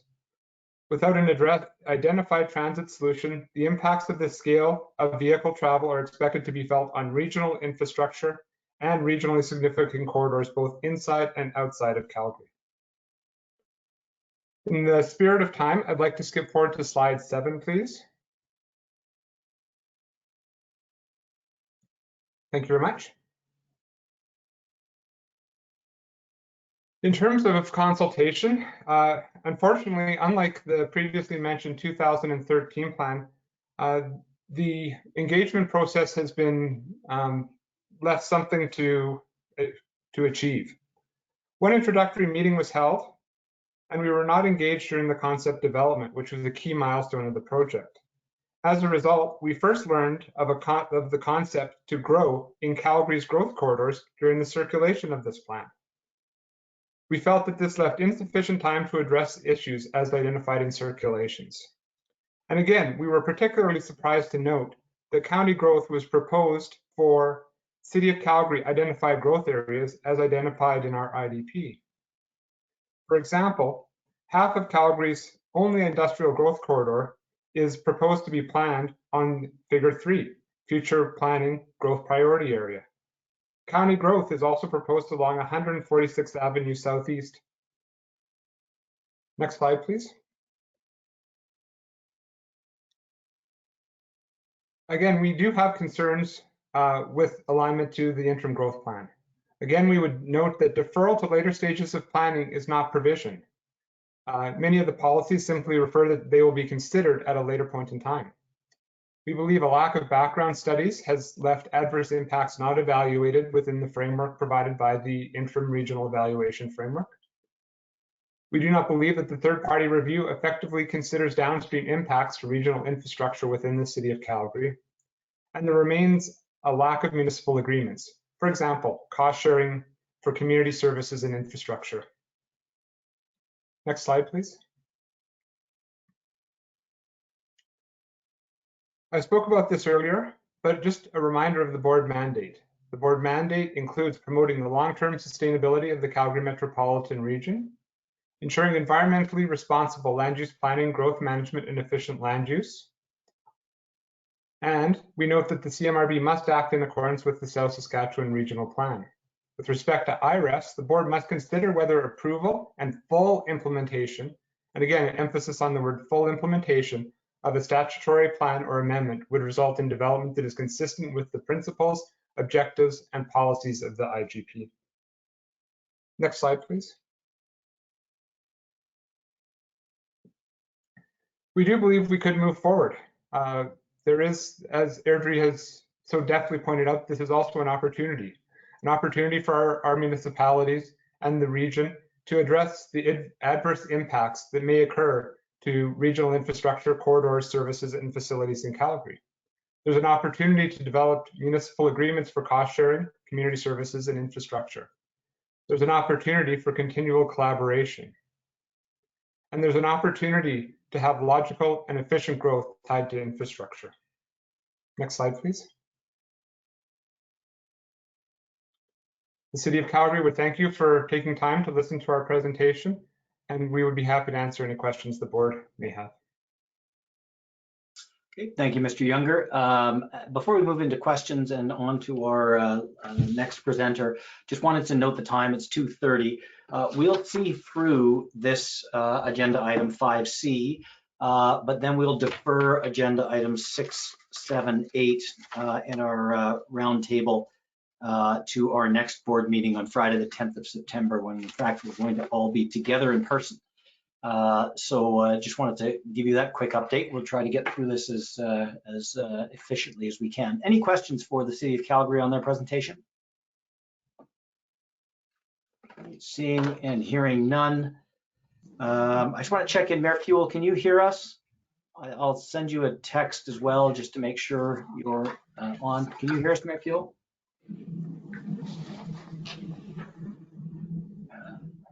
I believe he is on his cell phone. Okay, perfect. That's great. Thank you very much. Just want to make sure. Oh, no, sorry. I just heard back from him. He's the cell cut out. He's going to jump off and then come back. Okay, that sounds good. We'll keep going. Mr. Hyman from Cochrane, do you want to take over? Go ahead. Thank you, Mr. Chair, and members of the board. I will try and be brief, but obviously this is a very important document that's been prepared, not only for the county, but for the region. So I want to make sure that I give it its due diligence and cover the various issues.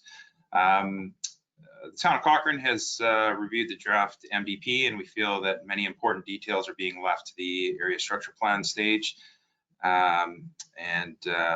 As such, this is an important guiding document, and it doesn't have strong enough policy to ensure that future development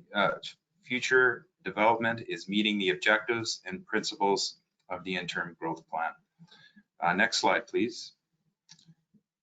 While the town is supportive of growth of Rocky View County, and again sees them as an important regional partner, the town does challenge both the third party and CMRB's determination that the draft MDP is in alignment with the IGP, the interim regional evaluation framework, and the CMRB's mandate, as outlined in the previous presentation. Next slide, please. In terms of some of our identified concerns, the MDP is fairly silent on the integration and efficient use of regional infrastructure. The transportation section does note the need to partner and cooperate with the province and adjacent municipalities on regional corridors. However, there is no further policy guidance on the integration or importance of regional infrastructure, nor cost sharing of regional infrastructure servicing facilities and recreational opportunities. Further, the proposed growth areas are spread vastly throughout the county, and with no associated logical extension of servicing policies in the MDP, nor strong policy limiting where growth can occur or prioritization of development, it is very possible that development will not occur in a contiguous manner. Efficient use of infrastructure or servicing is not supported by policy in the MDP. I believe Calgary has spoken about item or principle 2 in the IRF, which speaks to water quality and promoting water conservation. Our only point would be by waiting until the development stage rather than the MDP or ASP stage, is that we're losing a significant opportunity for regional benefit, and stronger protection policies must be included in the MDP. If we could go to the next slide, please. Figure 3 of the MDP identifies both planned and future planning areas, including new growth and hamlet growth areas. However, there's no guidance within the MDP on future proposed densities, prioritization of development, or servicing strategies to ensure there's an efficient staging of development and avoidance of non-contiguous development. The MDP identifies that areas that have existed or that have existing ASPs have not been fully developed and are able to accommodate additional growth over the next 20 years.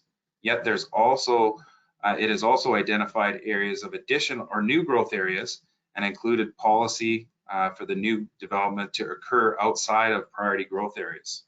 Additionally, there exists substantial flexibility for commercial and industrial uses to locate outside of identified employment areas without consideration of servicing. We're concerned about the lack of growth management policies to guide these priority growth areas. Town of Cochrane also has concerns with the lack of inclusion of policy and consideration on regional coordination of regional servicing, infrastructure, and services. Additionally, it appears that the placement of some of the growth areas have been made without adequate analysis of the impacts on adjacent municipalities in relations to items such as road, servicing infrastructure, existing planning documents or agreements, and potential environmental impacts. Next slide, please. Just in terms of some of the general concerns, obviously the MDP is a very important document for any jurisdiction. It must act as a strong guiding policy document. We feel, and it has been identified by some of the other municipal partners here, there is language which speaks directly to should rather than shall. At this time, we feel that with such an important document, shall is a very important language which should be included within the document. Finally, Town of Cochrane has concerns with the timing of the MDP and the introduction of new growth areas. Cochrane did raise this concern of the timing of the MDP during the formal circulation period many months ago, and we remain of the same opinion.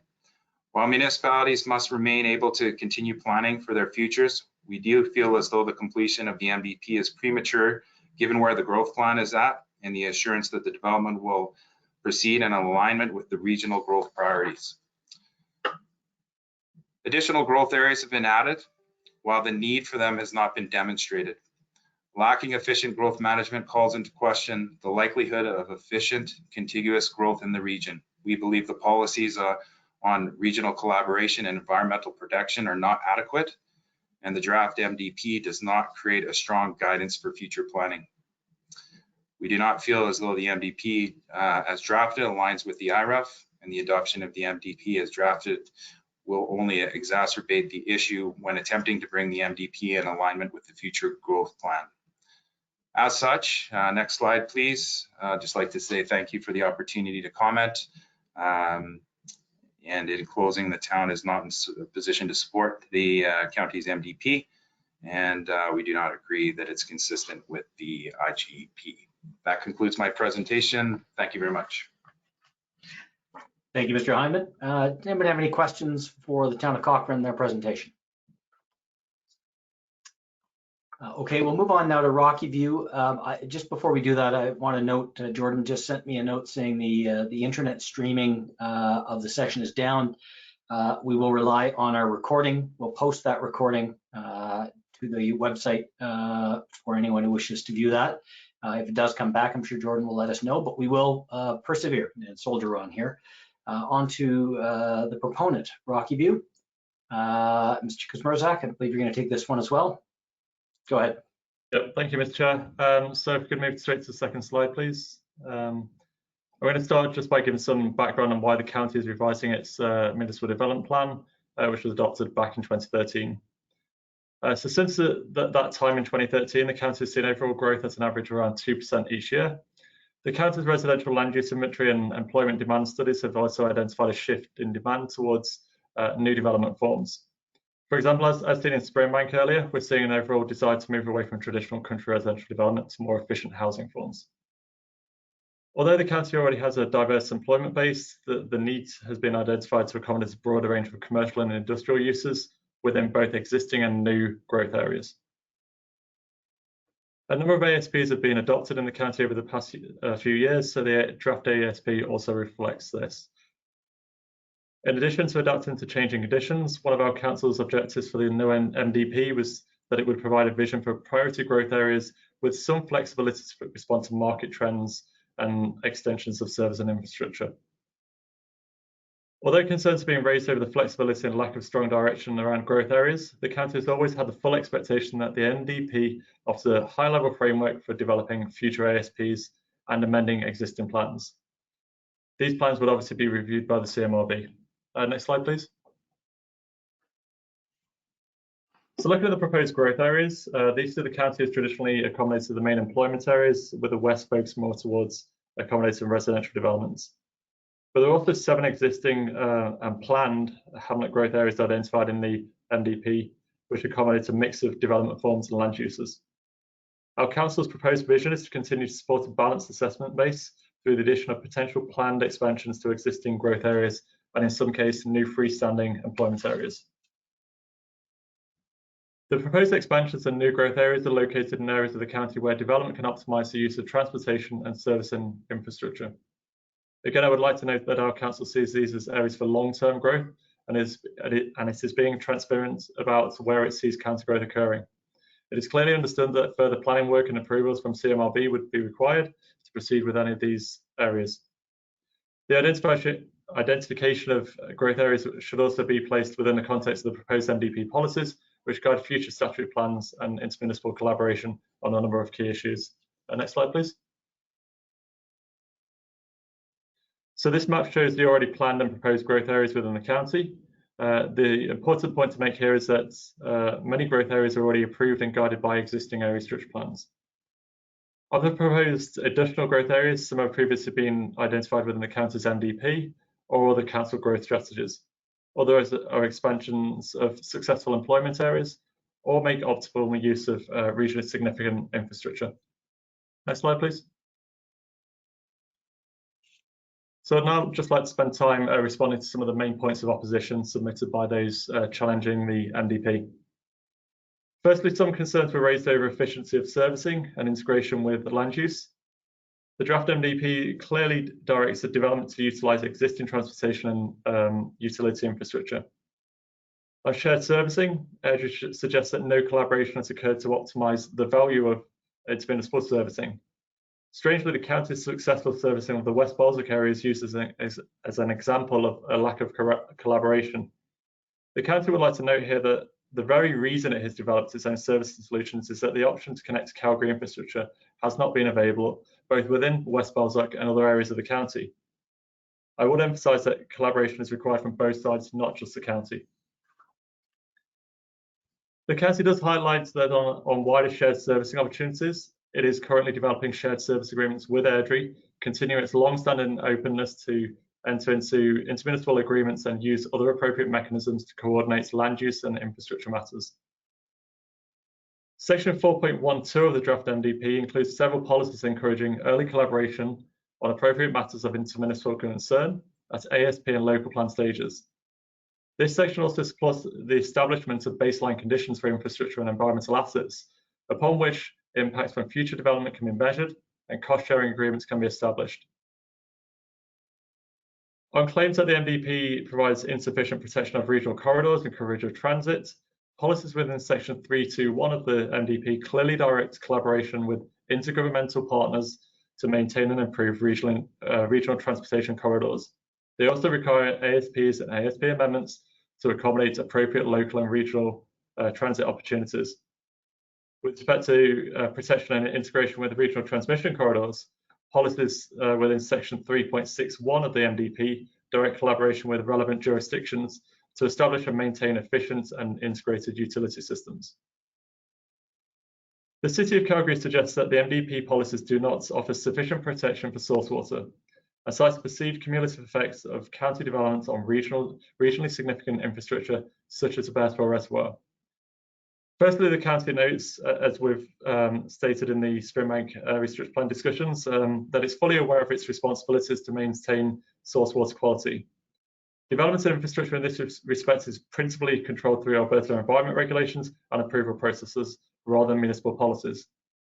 However, having said that, Section 3.5 of the MDP has multiple policies covering impact on water resources, including a specific policy on implementing tools and strategies to address source water concerns.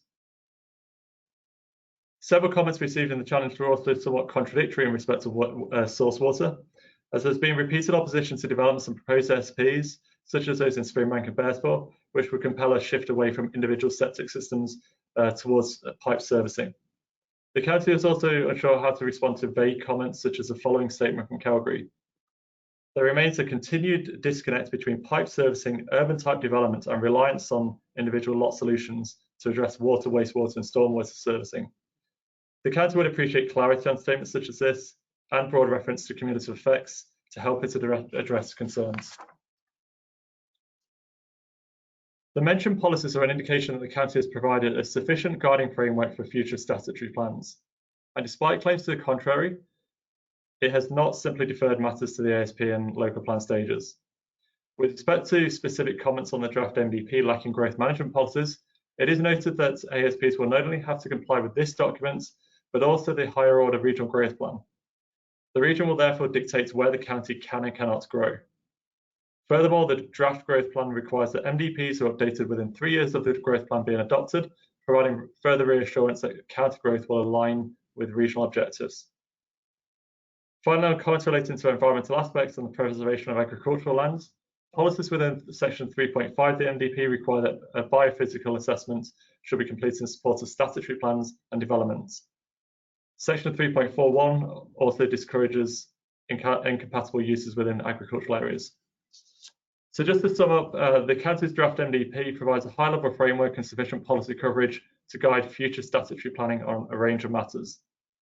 The county's desire to retain flexibility and provide transparency around growth at this level of planning does not provide risk to the region, given the oversight that the board has over ASPs and other documents. It is asked that the CMRB administration recommendation be respected in the same way that it has for all other municipalities submitting under the IRF process. Thank you, Chair.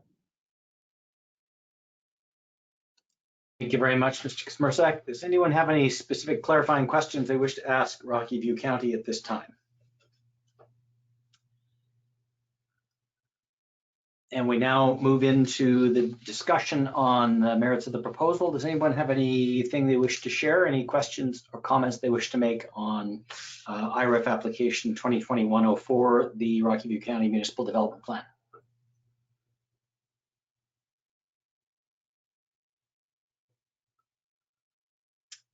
Just ask one more time before we move into a vote. Does anyone care to make any comments? Reeve, go ahead.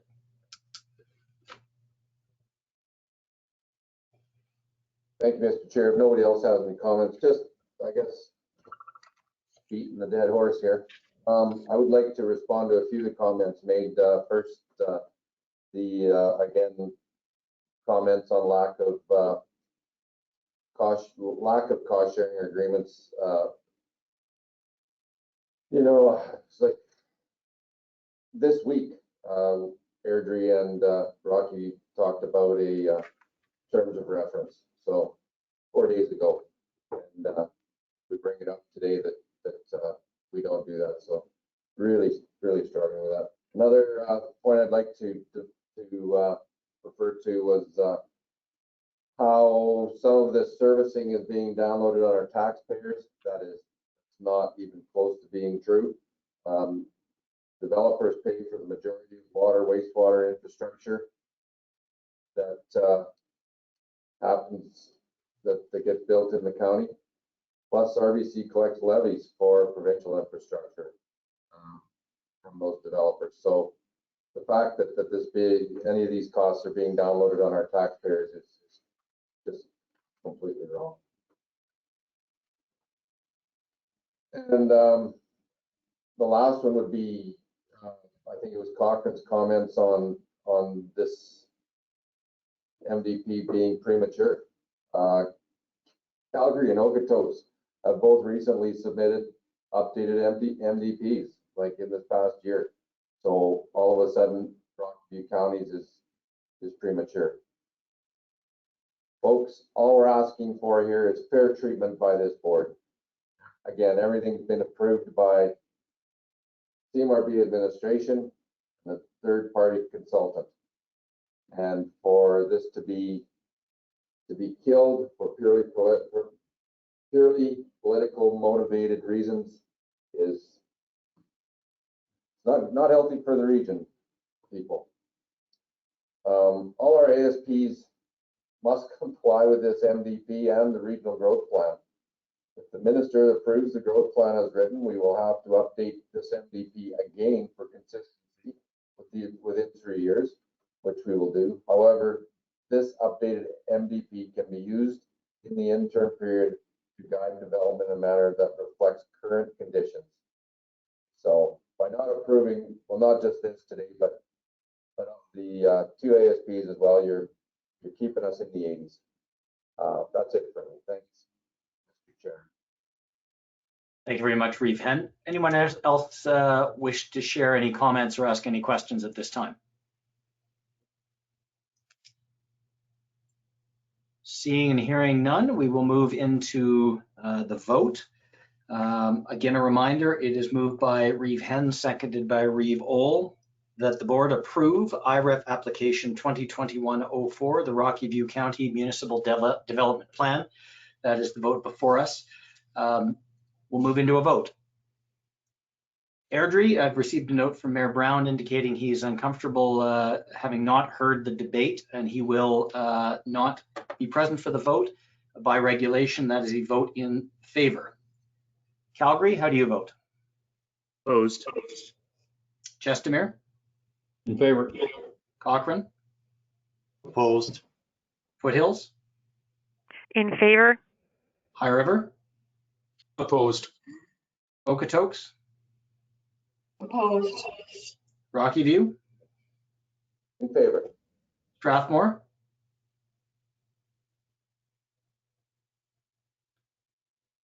Mayor Fuel, are you with us here? Try one more time, Mayor Fuel. He was having some connectivity issues.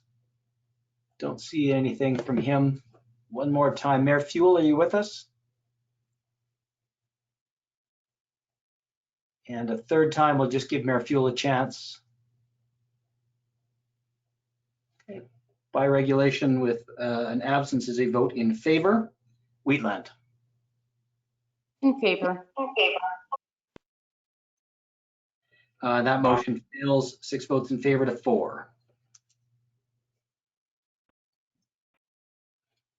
Okay, that takes us through agenda item number 5 and those 3 IREF discussions. Thank you very much for your active participation and kind attention. We will defer agenda items number 6, 7, 8 in the roundtable to our September board meeting, just given the time. We do have 4 meetings coming up together, this board before the municipal election. Our next meeting of the Land Use and Servicing Committee, Thursday, the 2nd of September at 9 a.m. That will be an online meeting. The same afternoon, the 2nd of September, governance will meet at 1 o'clock online. We have the opportunity to meet together in person as a board on the 10th of September, 9:30 in the morning at Mount Royal University. Many of you have not met in person. And I really look forward to that opportunity to meet as many of you as possible in person. And then our final meeting will be the 17th of September, 9 a.m. online in virtual format. That will also dovetail with our 3rd economic development session. Before we adjourn, is there anything else anyone wishes to add? Okay, and with that, I wish you the very best. Hope you have a good weekend and a rest of the summertime. And very much look forward to seeing you all again in September. Be well, everyone. Good summer, guys. Thanks, everybody. Take care.